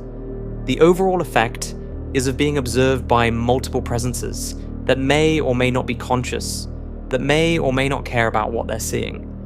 You exist beneath this sky, going about your small human activities, and somewhere above you, arranged across the atmosphere like audience in a theatre, these faces watch. Every moment of your life plays out under their observation. Every private action, every thought you believed was yours alone, witnessed by these neutral observers who feel nothing about what they see. This taps into primal human fear that may be hardwired into our psychology. The fear of being watched by something we cannot understand or control. Our ancestors survived by being aware of predators, by detecting eyes in darkness, by recognizing when something was paying attention to them. The ability to sense observation, to feel when we were being tracked or hunted, kept our species alive long enough to become dominant. These painted faces trigger that ancient alarm system, that recognition that something is watching, but scaled to cosmic proportions that human psychology never evolved to handle. Our brains developed to detect single predators, individual threats that could be fought or fled from. They didn't evolve to process being watched by dozens or hundreds of presences simultaneously, by an entire sky full of eyes that never blink or look away. Beksiński painted faces in skies repeatedly throughout his career. It became one of his recurring motifs, appearing in different forms across multiple canvases. But he never explained what they meant, never confirmed any interpretation of their significance. When asked directly, he would deflect or simply refuse to engage with questions about symbolism or meaning. The faces could represent many things if you insist on symbolic reading. They could be gods, the watchers that various religions promise are observing humanity's behavior for future judgment. They could be aliens, consciousness from elsewhere examining our planet with scientific interest or complete indifference. They could be the dead, those who have passed beyond life but somehow remain present, watching the living continue without them. Or they could be psychological projections, humanity's need to populate the universe with awareness, because true cosmic emptiness is more terrifying than malevolent presence. We would rather live in a universe that watches us with hostile intent than live in a universe that contains no consciousness but our own, that is fundamentally empty and indifferent to our existence. But the most honest interpretation is probably the simplest. They are exactly what they appear to be. Faces in the sky. Dreams don't require explanation. Nightmares don't need to symbolize deeper meanings. Sometimes an image simply emerges from the subconscious, and trying to explain why it came or what it represents reduces its power, makes it smaller and more manageable than the raw psychological impact of encountering it without context. The technical execution demonstrates Beksiński's mastery of atmospheric painting. The faces emerge from mist and cloud with perfect ambiguity, substantial enough to be definitely present, but ethereal enough to seem almost immaterial. This balance requires deep understanding of how to blend oil paint, how to create gradations that suggest depth and dimensionality, how to make two-dimensional canvas surface feel like it contains actual three-dimensional space rather than just depicting it. The eyes deserve particular attention. Despite being simplified to basic dark shapes, they somehow convey the sense of actual seeing, of consciousness behind them, rather than empty sockets or painted features. Beksiński has positioned slight highlights, tiny flecks of lighter paint that suggest reflection, that make the eyes feel wet and alive rather than flat and dead. This small detail, barely noticeable unless you look closely, transforms the faces from mere forms into presences that feel genuinely aware. This painting was created during the late 70s or early 80s, when Beksiński's style had fully matured and he was producing the works that would eventually bring him international recognition, though he wouldn't live to see most of that fame. He was in his 50s, still living in the same small apartment in Sanok, still painting every day with the obsessive dedication he'd maintained for decades. He remained completely indifferent to growing critical interest in his work. Didn't change his process to chase trends or market demands, didn't modify his imagery to be more commercial or accessible. He painted faces in skies because faces in skies were what his imagination produced when he sat down with canvas and paint. Whether anyone else would ever care was irrelevant to the work itself. The painting offers no resolution, no explanation, no comfort. The faces watch. They exist. They fill the sky with their presence. And you exist beneath them, going about whatever life you're living, forever observed by presences that feel nothing about your existence. That watch with the same neutral attention they would give to any other phenomenon, any other temporary arrangement of matter that briefly moves and thinks before inevitably stopping. Perhaps the most disturbing aspect is the sheer number of faces. If there was only one, you could potentially hide, could find somewhere the single watcher couldn't see. But with dozens or hundreds arranged across the entire sky, there is nowhere to go. Nothing to do except accept that privacy is illusion, that solitude is impossible, that you are and always have been watched by these neutral observers who will continue watching long after you've joined whatever came before you in the procession towards silence. The yellowish-brown sky suggests the situation is not recent, not a sudden apocalyptic change, but has been true for a long time, perhaps forever. This is simply how the sky is, how it has always been. We just usually don't look up. We go about our lives with eyes fixed on ground level, on immediate concerns and daily activities, because if we looked up more often, if we really saw what hangs in the atmosphere above us, how could we continue functioning? How could we maintain the illusion of privacy, of autonomy, of lives lived away from constant observation? Better not to look. Better to keep your eyes on the ground, on the small human scale where faces stay where they belong, where the sky remains empty, where the watchers remain unconscious patterns in clouds rather than conscious presences monitoring every moment of existence. But Beksiński looked up, and he painted what he saw there.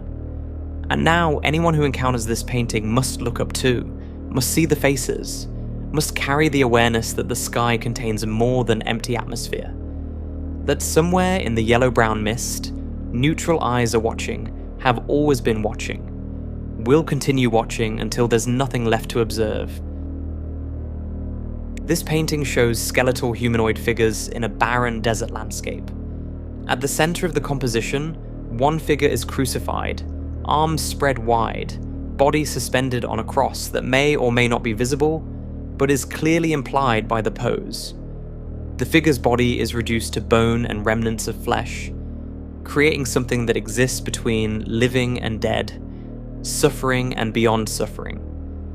Surrounding this central crucified figure are other skeletal beings, standing or kneeling, witnessing the crucifixion or simply occupying the same space. Their postures suggest ritual or worship, though their expressionless faces reveal nothing about their thoughts or purposes. The ground is yellow-brown, cracked and lifeless, extending to a horizon that offers no relief.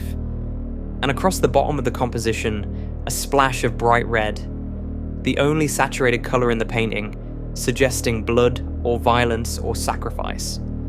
The religious imagery is explicit and unavoidable. Crucifixion is Christianity's central image, the moment of God suffering human death, of sacrifice for redemption, of love expressed through agony. But Beksiński was an atheist, raised in communist Poland where religion was officially discouraged, living in a culture that had witnessed horrors that made belief in benevolent gods difficult at best. So what is crucifixion imagery doing in his work? The answer is that he separated the iconography from the theology. The cross is a powerful image independent of Christian belief. It represents suffering, sacrifice, the vertical and horizontal axes meeting at the human body, the intersection of cosmic and earthly. It's been such a dominant image in European culture for 2,000 years that it exists in collective consciousness regardless of personal belief. Beksiński could use it without endorsing or criticizing Christianity, using it purely for its visual and psychological impact. The crucified figure in this painting shows remarkable anatomical detail, despite the skeletal condition. The ribcage is fully visible, individual bones rendered with precision. The spine curves in ways that suggest the weight of the body pulling downward even as the arms are fixed in spread position. The skull tilts forward, creating the same pose seen in classical crucifixion paintings, the moment of death or abandonment, or both. But this is not Christ. There's nothing divine about this figure. It's simply a being suffering in public, displayed for witnesses who may or may not care, dying or already dead in a landscape that contains nothing but more death. The cross becomes not a symbol of redemption, but of eternal suffering, of being frozen in the moment of agony forever, of becoming monument to pain rather than promise of resurrection. The surrounding skeletal figures create audience or congregation or simply presence. Some face toward the crucified figure, others face away or stand in positions that suggest they're not observing at all, just occupying space in this nightmare landscape. Their skeletal bodies match the crucified figure, suggesting they're the same species or type of being. That crucifixion here is not divine sacrifice, but something ordinary. Something that happens regularly in this world, something that doesn't even warrant full attention from those present. The landscape reinforces the sense of post-religious apocalypse. This is not Golgotha, the hill outside Jerusalem where Christ was executed. This is a desert that might exist on Earth or on some other planet entirely. A place so devoid of life that even death becomes abstract, becomes aesthetic rather than tragic. The yellow-brown ground suggests drought lasting centuries, suggesting this crucifixion has been ongoing for so long that the land itself has died, waiting for it to finish. The splash of red across the bottom of the composition provides the only color intensity in the entire painting. It's clearly meant to suggest blood, but it's applied in a way that makes it feel both literal and abstract, both the actual fluid of suffering and a purely formal choice to break the monotonous yellow-brown palette. The red doesn't drip or pool realistically. It spreads across the ground in patterns that suggest artistic intention rather than physical flow, reminding viewers that this is a painting, a constructed image, not a documentary photograph of actual suffering. Beksiński painted numerous variations on crucifixion throughout his career, particularly in the 70s and 80s. Crosses appear in wastelands, figures hang in crucifixion poses. Religious architecture crumbles around scenes of sacrifice. He was clearly fascinated by the image, returning to it repeatedly, exploring different ways to present the same basic form. A body displayed in suffering for an audience that may or may not be present, may or may not care. This obsession with crucifixion imagery might have multiple sources. Poland is overwhelmingly Catholic, despite communist attempts to suppress religion. The cross was everywhere in Polish culture. In churches, obviously, but also in private homes, in jewelry, in cultural imagery that predated communism and would persist after it fell. Beksiński grew up surrounded by this iconography, even if he rejected the beliefs behind it. More personally, the image of the isolated suffering figure displayed for public view might have resonated with his sense of being an artist in communist Poland, creating work that few understood or appreciated, feeling exposed and vulnerable despite trying to maintain privacy. The crucified figure is literally and figuratively exposed, unable to hide, forced to endure while being observed. Or perhaps most simply, the cross is just a powerful formal shape, the intersection of vertical and horizontal, creating natural compositional structure. The human figure suspended at the intersection, creating automatic focal point. Beksiński may have used it simply because it worked visually, because it created the effects he wanted, because dream logic doesn't care about religious controversies or theological debates, only about what images carry psychological weight. The painting exists in that uncomfortable space between sacred and profane, between reverent use of religious imagery and something that could be seen as blasphemy or mockery. Catholic viewers might find it disturbing precisely because it uses their holiest image in a context stripped of hope or meaning. Atheist viewers might find it disturbing because it suggests suffering continues even after gods have been abandoned, that crucifixion persists as human reality regardless of whether divine sacrifice ever occurred.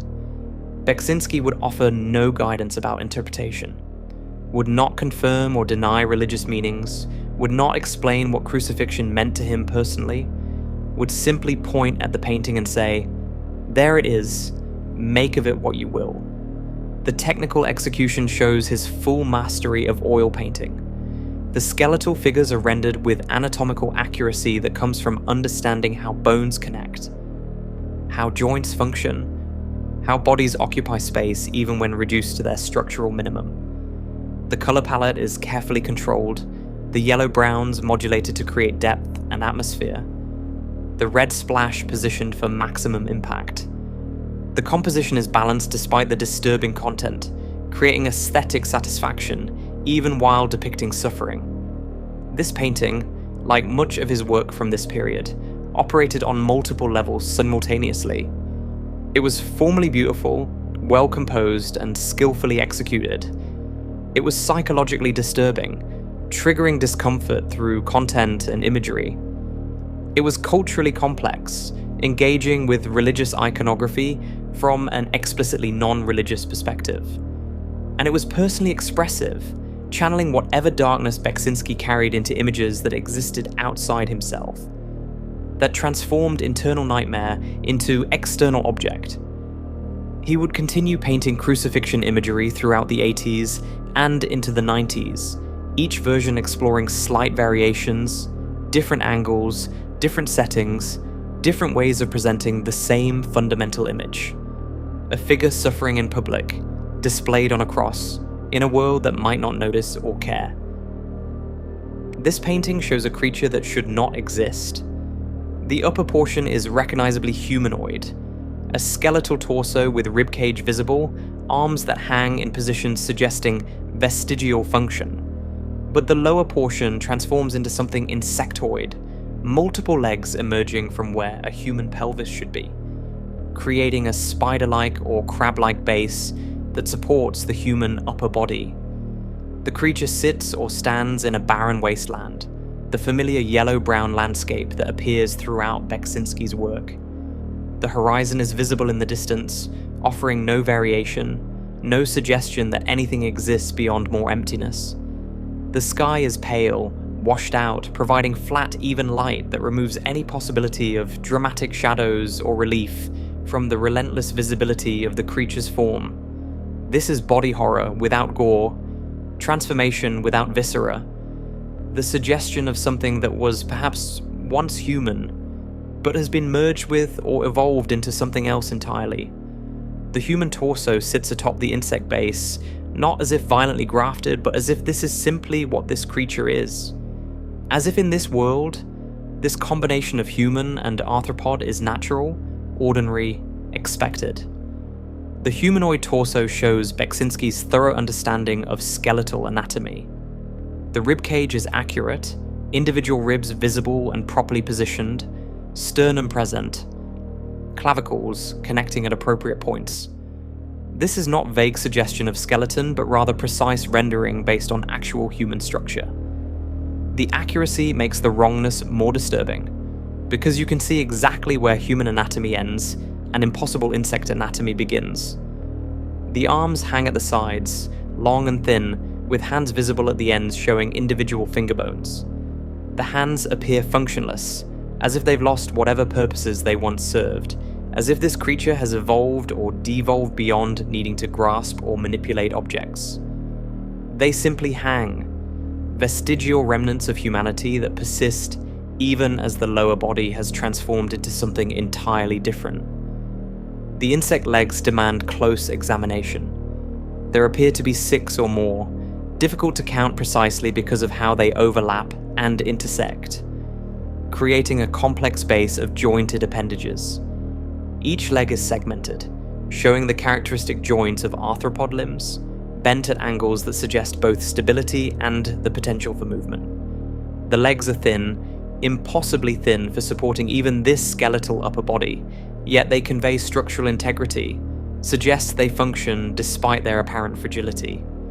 Where human body and insect base meet is the most disturbing area of the painting, though Beksiński renders it with careful ambiguity. He doesn't show explicit transformation, doesn't depict flesh tearing or bone breaking or any violent merging. The transition simply is, as if this creature hatched or grew or exists in this form naturally, as if questioning how human torso and spider legs connect is missing the point. The creature's head is small, round, featureless, suggesting a skull but simplified, reduced to essential form. No eyes are visible, no mouth, no sensory organs. This creates a being that might be blind, that might experience reality in ways entirely alien to human perception, that exists in this wasteland without needing to see it because seeing would serve no purpose anyway. The psychological impact of this image comes from its combination of familiar and alien. The human torso is recognizable, triggers empathy or at least identification because we have torsos. We understand that basic form. But the insect base is completely other, represents something we cannot relate to, cannot imagine experiencing. The combination creates cognitive dissonance, a clash between that's like me and that's absolutely not like me, happening simultaneously. This painting belongs to a series of works where Beksiński explored hybrid forms, creatures that combined human and animal elements in ways that suggested evolution or devolution or transformation beyond those categories. He painted human heads on bird bodies, skeletal figures with insect characteristics, beings that seemed to be caught mid-metamorphosis between species, or perhaps representing entirely new species that existed only in nightmare ecosystems.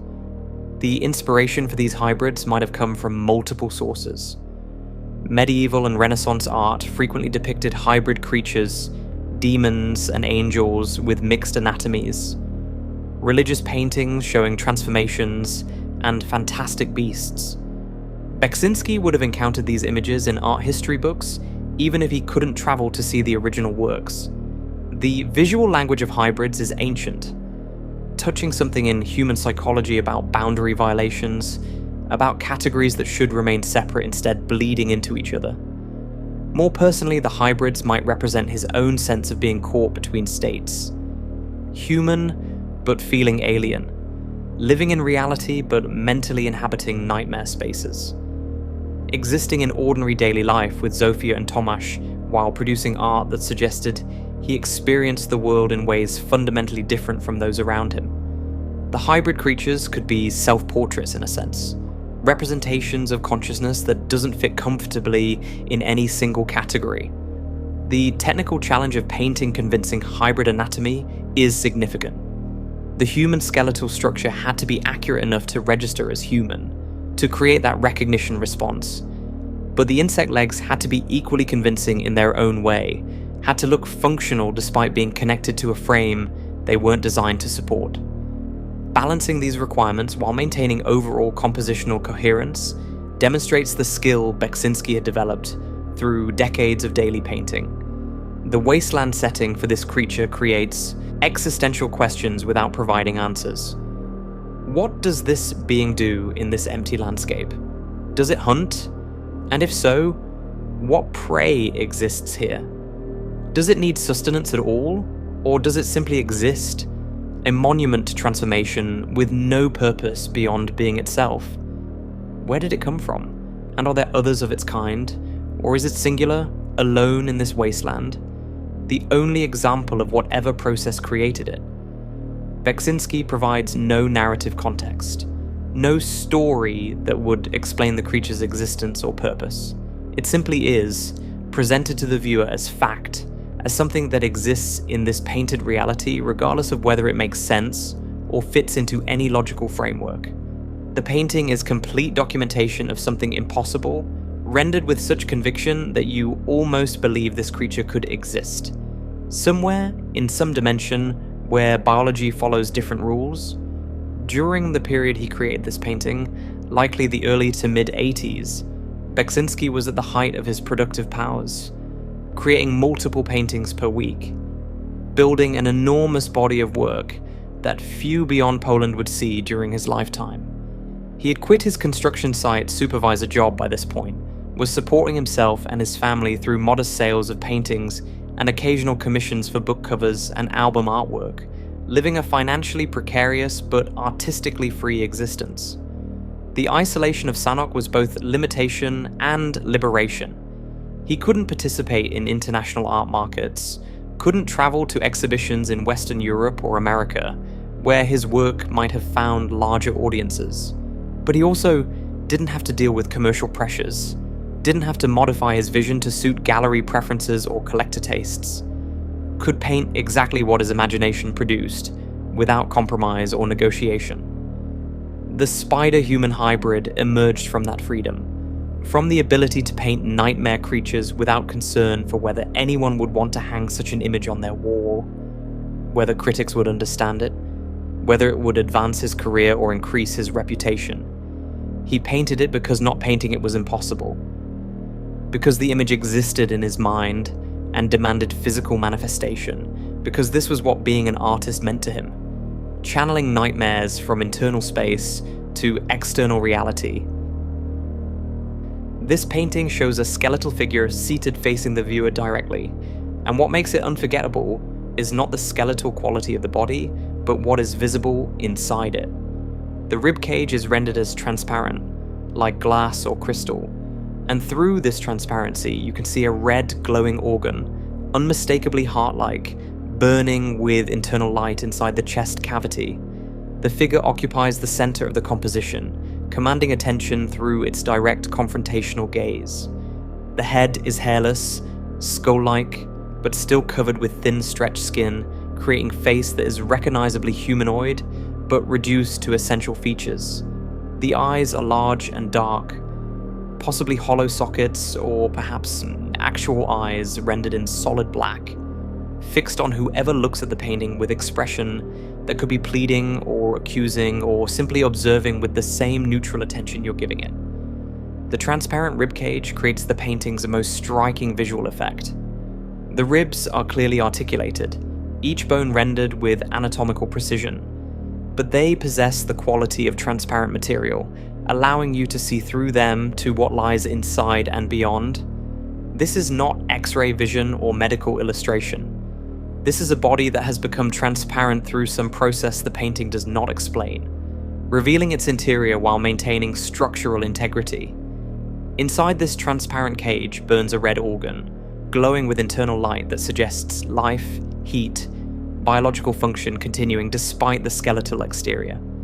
The organ is clearly heart-like in shape and position, rendered in deep reds that create stark contrast against the yellows and browns of the surrounding body. This red glow is not reflected light from external source. This is internal luminescence, the organ generating its own light, pulsing with energy that should not exist in a body that appears otherwise dead. The effect creates immediate emotional response. Here is vulnerability made literal. The heart is exposed, visible, unable to hide behind flesh and bone. Whatever this figure feels, whatever animates it, whatever keeps it existing despite apparent death, is on display for anyone to see. There is no privacy, no interior life that remains interior. The most vital organ, the thing that keeps you alive, rendered transparent and observable. Below the ribcage, the body takes on disturbing characteristics. The lower torso and legs are not skeletal, but appear to be composed of dark organic matter, black or very dark brown material that could be rotting flesh, could be earth, could be some hybrid substance that is part body and part landscape. The texture is rough, uneven, suggesting decomposition or transformation. The body becoming something else, losing definition between organism and environment. Across this dark lower body lies a single leg, rendered in pale flesh tones that contrast dramatically with the dark mass.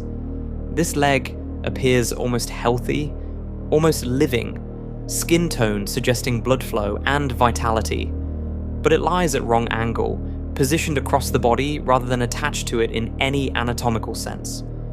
Is this the figure's own leg, detached and placed across its lap?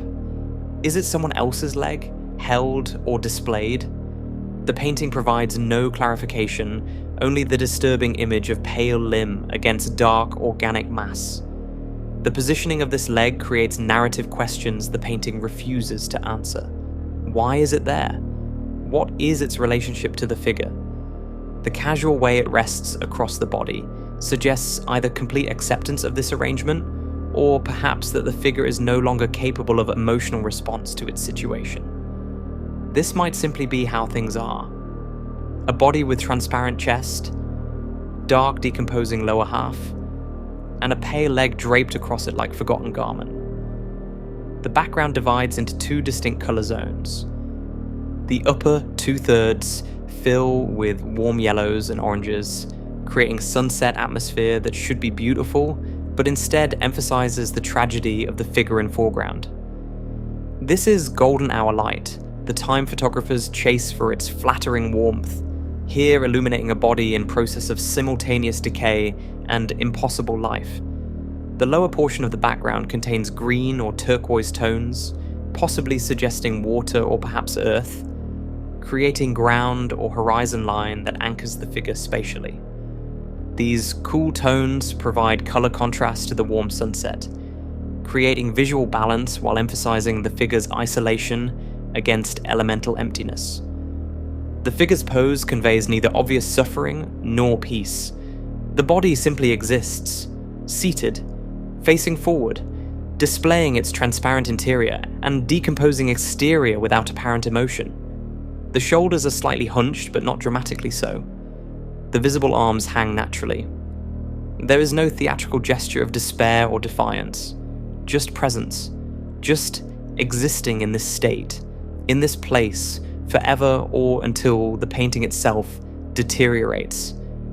This painting represents Beksiński exploring one of his recurring fascinations: bodies that reveal their interiors, that cannot or will not maintain the boundary between internal and external. In normal existence, bodies are opaque containers. What happens inside remains hidden, knowable only through indirect signs and symptoms. But in nightmare logic, in the reality these paintings depict, bodies become transparent, revealing the organic processes that normally remain private. The glowing red heart creates focal point that draws and holds attention. Despite all the other disturbing elements, your eye returns repeatedly to that burning organ, to the proof that something continues functioning inside the apparent death. Life persists. The heart still beats, still glows, still maintains its biological purpose even though the body it inhabits has lost coherence, has begun transforming into something that is part corpse, part landscape, part nightmare given physical form. The technical execution demonstrates Beksiński's mastery of transparency effects, creating ribcage that appears genuinely transparent while maintaining enough opacity to register as structural element, while showing internal organ behind it, while keeping the overall figure solid enough to have physical presence, requires precise understanding of paint opacity and color relationships. Too transparent and the figure dissolves into background. Too opaque and the effect fails entirely. He achieves perfect balance, making the body exist in multiple states simultaneously. Solid and transparent, dead and alive, present and dissolving. The color choices enhance the painting's emotional impact.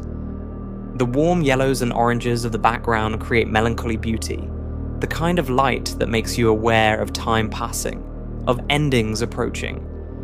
Against this warmth, the dark organic matter of the lower body reads as wrongness, as corruption intruding into what could have been peaceful scene.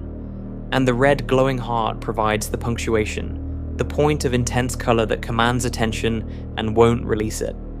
This painting was created during the 80s or early 90s, period when Beksiński had fully mastered his techniques and was producing the works that would eventually bring him international recognition. He was in his 50s or 60s, still working in his studio in Sanok, still painting with the same obsessive dedication he'd maintained for decades, still refusing to explain what the paintings meant or where they came from.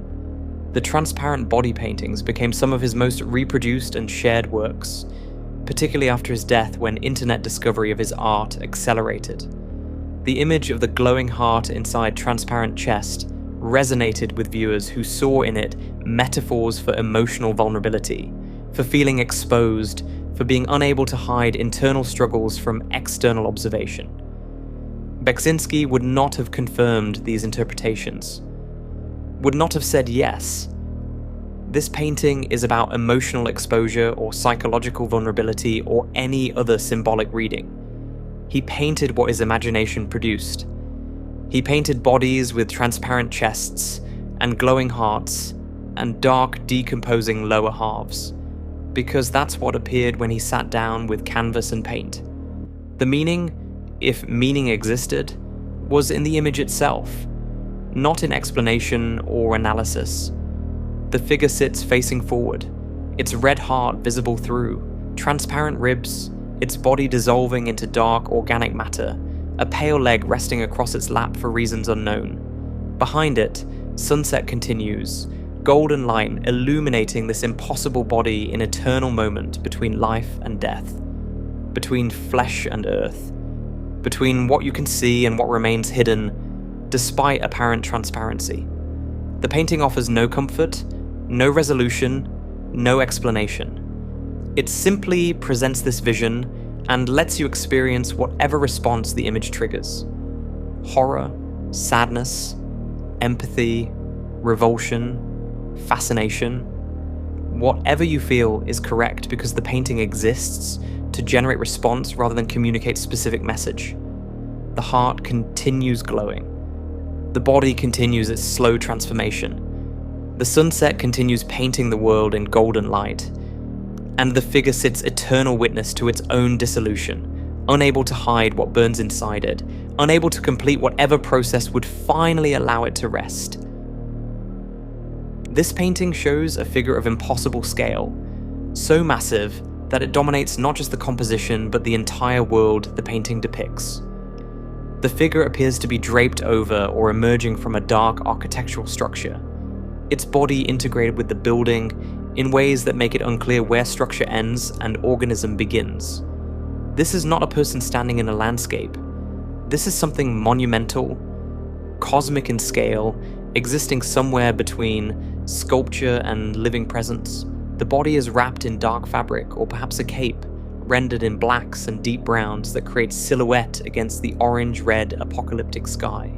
The draping follows the body's contours, but in exaggerated fashion, creating forms that are recognizably humanoid in their general geometry, but wrong in their proportions and arrangement. The torso appears elongated, stretched, or perhaps the perspective is creating distortion as the figure recedes into the background sky. The most striking feature of this figure is the hands. At the bottom of the composition, clearly visible against the dark draped body, are two hands rendered in vivid red. Not blood red, but a deep saturated red that could be paint, could be blood, could be the natural color of whatever this being is. The hands hang downward, fingers slightly spread, positioned in a way that suggests either helplessness or offering, neither grasping nor defensive, just existing at the ends of arms that may stretch for miles before reaching the unseen shoulders. These red hands create immediate focal point, drawing attention through color contrast alone. Everything else in the painting is variations of orange, brown, black, and the hands appear as only points of pure saturated color. They feel exposed, vulnerable. The only part of this massive figure that shows something like flesh or skin, everything else concealed by dark drapery. The head of this figure is barely visible, if it's visible at all. The upper portion of the composition shows the dark draped form seeming to blend into or emerge from the orange-brown sky, creating ambiguity about whether the figure has a head or whether it simply terminates in formlessness, dissolving into atmosphere. There is suggestion of where a head might be, a rounded form at approximately correct position, but it lacks features, lacks definition, might be covered by same dark fabric as the body, or might simply be absent. This facelessness or near facelessness creates profound unease. Humans navigate the world by reading faces, by finding emotional information in expressions. A figure this massive should have a face you could read, should display some indication of intent or consciousness. Instead, there's nothing. Just dark form against orange sky, making this monumental presence fundamentally unreadable. The architectural structure the figure drapes over or emerges from is rendered in dark tones that make it difficult to determine exact form or purpose. Appears solid, geometric, possibly a building or monument, but details are obscured by shadow and by the figure's body covering portions of it. The structure and the figure seem to be part of the same composition, neither one clearly separate from the other, as if this being has grown from the architecture or the architecture has been built around the being, or both have existed together for so long that distinction between them has become meaningless. The sky dominates the upper portion of the canvas, filling space with intense orange and red tones that suggest either sunset, sunrise, or perhaps perpetual state of atmospheric burning. These are not the colors of normal sky. These are apocalyptic colors, colors that suggest the world is ending or has ended, that whatever created this sky violated natural atmospheric processes. The intensity is almost painful, forcing the viewer to imagine what it would be like to exist beneath such a sky. What kind of world would produce these colors? The ground is barely visible, mostly obscured by the lower portion of the figure and structure. But what little is shown suggests the same barren, cracked earth that appears throughout Beksiński's Wastelands. This is not a place where anything grows, where life persists. This is aftermath, post-everything, the world reduced to basic elements, earth, sky, and this one massive, inexplicable presence. The scale creates the painting's most powerful effect. This figure is so large that normal human perspective cannot process it properly. You would have to stand impossibly far away to see it in its entirety, but even then, the scale would remain incomprehensible. This is something that exists beyond human scale, that makes humans irrelevant through sheer magnitude. If this being notices humans at all, we would register the way insects register to us. Briefly, barely, not worth sustained attention. The red hands at this scale become even more disturbing. Hands that size could crush buildings, could alter landscapes with casual gestures, but they hang limp, suggesting either exhaustion, defeat, or perhaps this being has transcended the need for action, exists in state beyond purpose or intention, simply being present without requiring anything from its existence. This painting represents one of Beksiński's most ambitious attempts to depict scale and monumentality. Many of his wrapped figures exist at human scale or slightly larger, figures you might encounter if you wandered into his wastelands. But this figure represents something else, something that could not be encountered because encountering implies some degree of parity, of existing in the same spatial framework. This figure exists outside normal spatial relationships, too large to encounter, too present to ignore. The dark drapery covering most of the body suggests concealment, but at scale, where concealment seems unnecessary. What could this being need to hide? What vulnerability could something this large possess that would require covering? Perhaps the wrapping is not protective, but aesthetic. The being's chosen appearance rather than necessary covering? Or perhaps, more disturbingly, this is what remains after something even larger was wrapped and abandoned here, left to drape over this structure until structure and being became inseparable. The painting was created in the 80s, during the period when Beksiński was fully exploring his fascination with wrapped and draped figures. But where most of those paintings showed figures at comprehensible scale, this one pushes into territory of the truly monumental, creating presence that feels less like character in a scene and more like the scene itself. The defining feature of this world, the thing everything else relates to or is defined by. Looking at this painting creates specific physical response. Neck craning upward, eyes trying to trace the full height of the figure, mind struggling to process the implications of something this large existing. The red hands anchor the bottom of the composition, but your eye wants to travel upward, wants to find the head, wants to see the face even though you know there is no face to find, just dark form dissolving into burning sky. This is nightmare as monument. This is dread made architectural. This is what it feels like to realize that the world contains presences so large that your existence barely registers to them. That you could live your entire life in the shadow of something like this, and it would never notice you, never acknowledge your presence, never care that you were there. The figure remains, has always been there, will always be there. The red hands hang limp against dark drapery. The head dissolves into orange sky.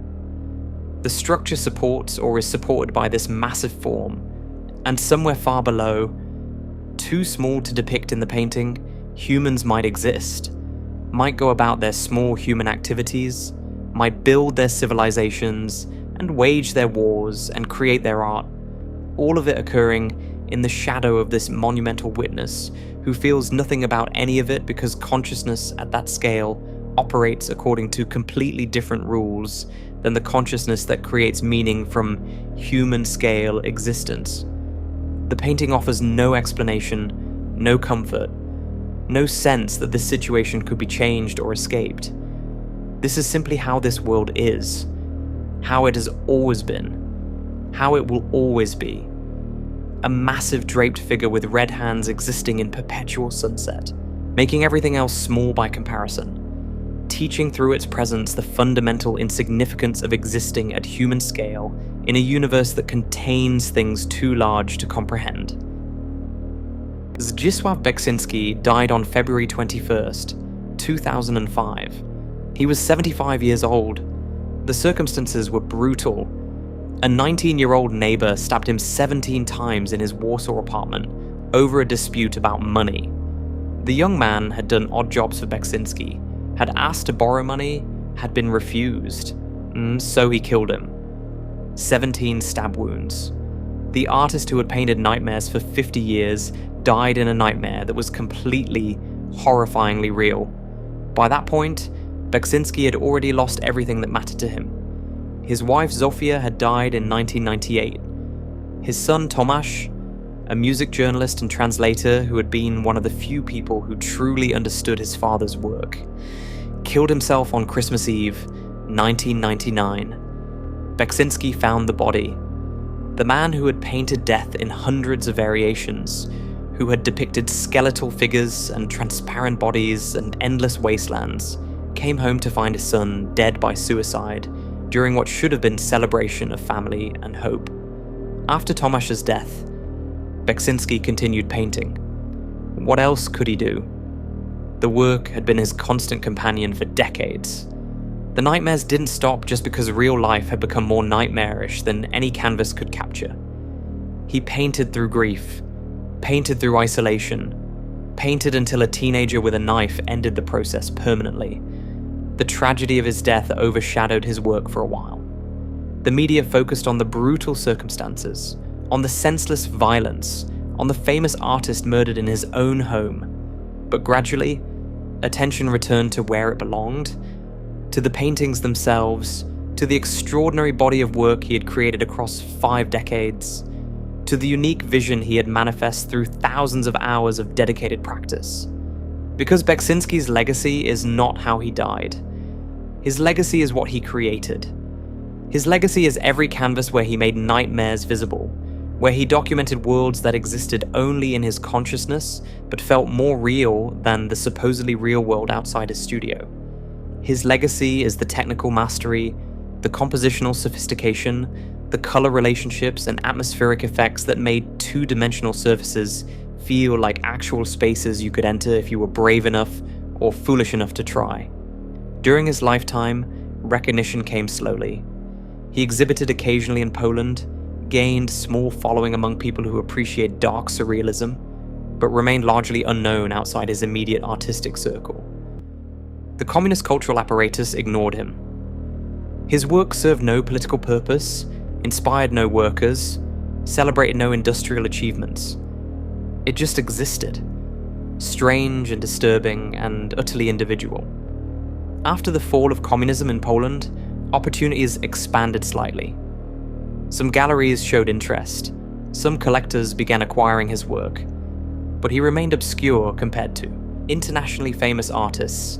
Remained the painter known primarily to people who specifically sought out dark and surreal imagery. Then came the internet. In the early 2000s, as image sharing became easier and social media platforms emerged, Beksiński's work began appearing online. Someone would post a painting on a forum, someone else would save it and repost it elsewhere, and gradually his images spread across the digital landscape, often without attribution, frequently without context, just the nightmares themselves, finding audiences who responded to them viscerally. After his death, this process accelerated. Websites dedicated to his work appeared. His paintings circulated on Tumblr, on Reddit, on Instagram, on every platform where people shared images. Young people discovering art history through internet browsing encountered his skeletal figures and burning cathedrals and transparent bodies and recognized something that spoke to their own experiences of anxiety, alienation, existential dread. His work resonated particularly strongly with generations growing up in the early 21st century. People experiencing climate anxiety, economic precarity, political instability, the general sense that the world was ending slowly while everyone pretended everything was fine. Beksiński's Wastelands felt prophetic, felt like documentation of the future everyone feared, felt relevant in ways that more explicitly political or socially conscious art somehow didn't. Video game designers and filmmakers began citing him as influence. The Silent Hill series, with its fog-shrouded towns and grotesque creatures, owes obvious debt to his aesthetic. Guillermo del Toro referenced his work when discussing visual influences for his films. Heavy metal bands used his paintings for album covers.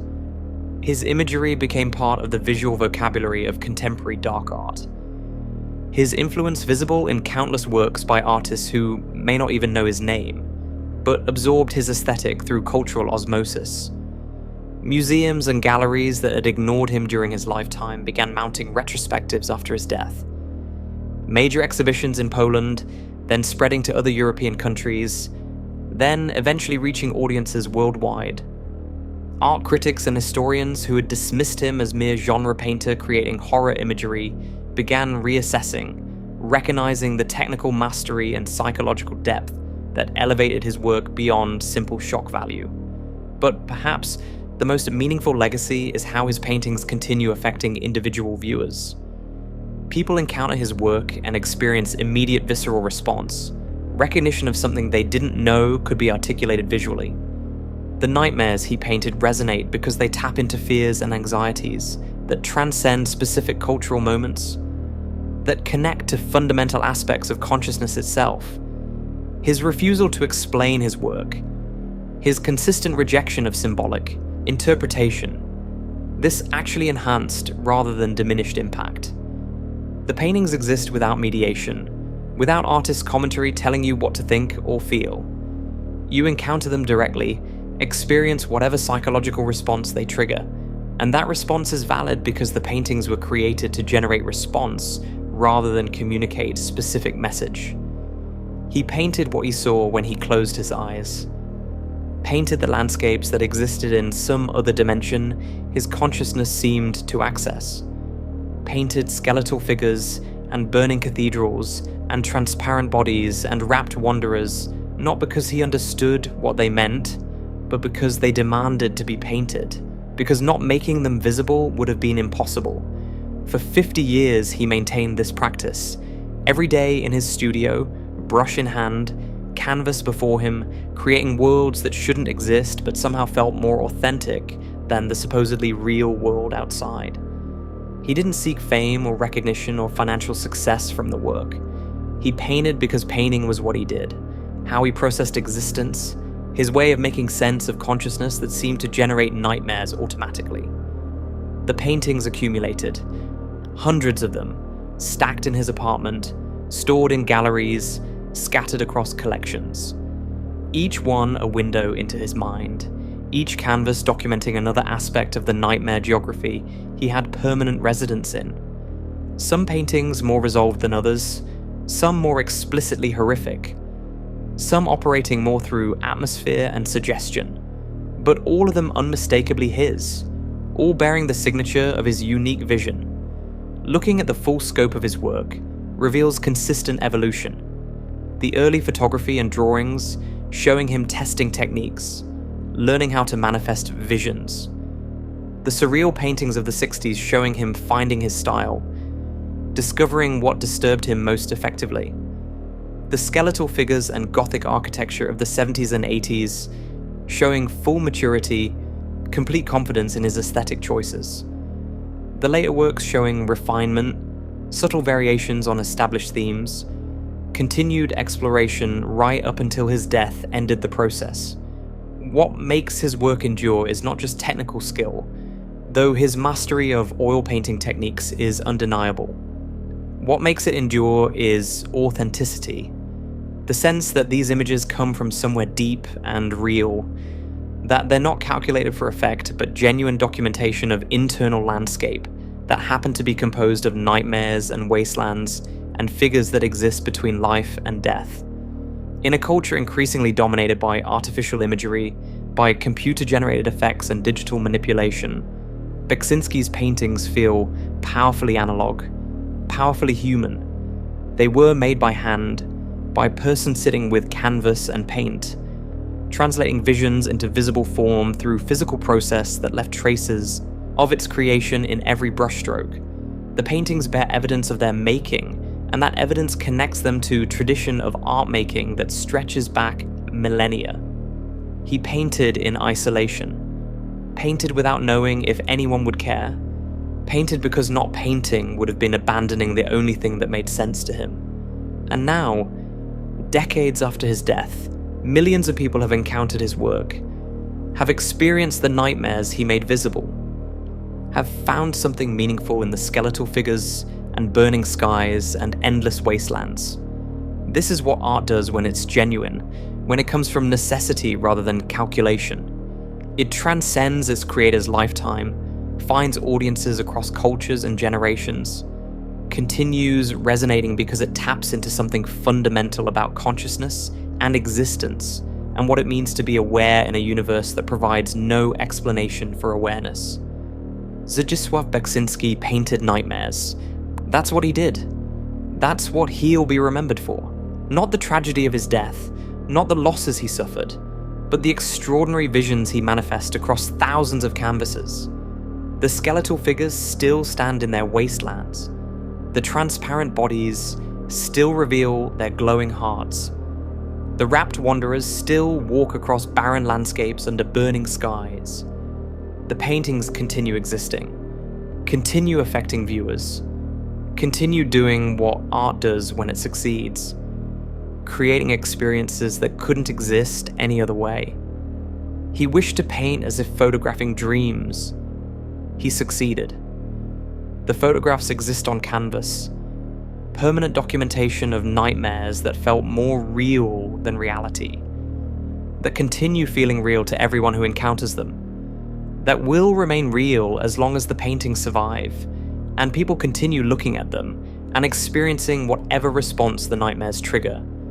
The work endures, the vision persists, the nightmares remain visible, and somewhere in that persistence, in that continued relevance across decades and cultures, lives the truest form of artistic immortality.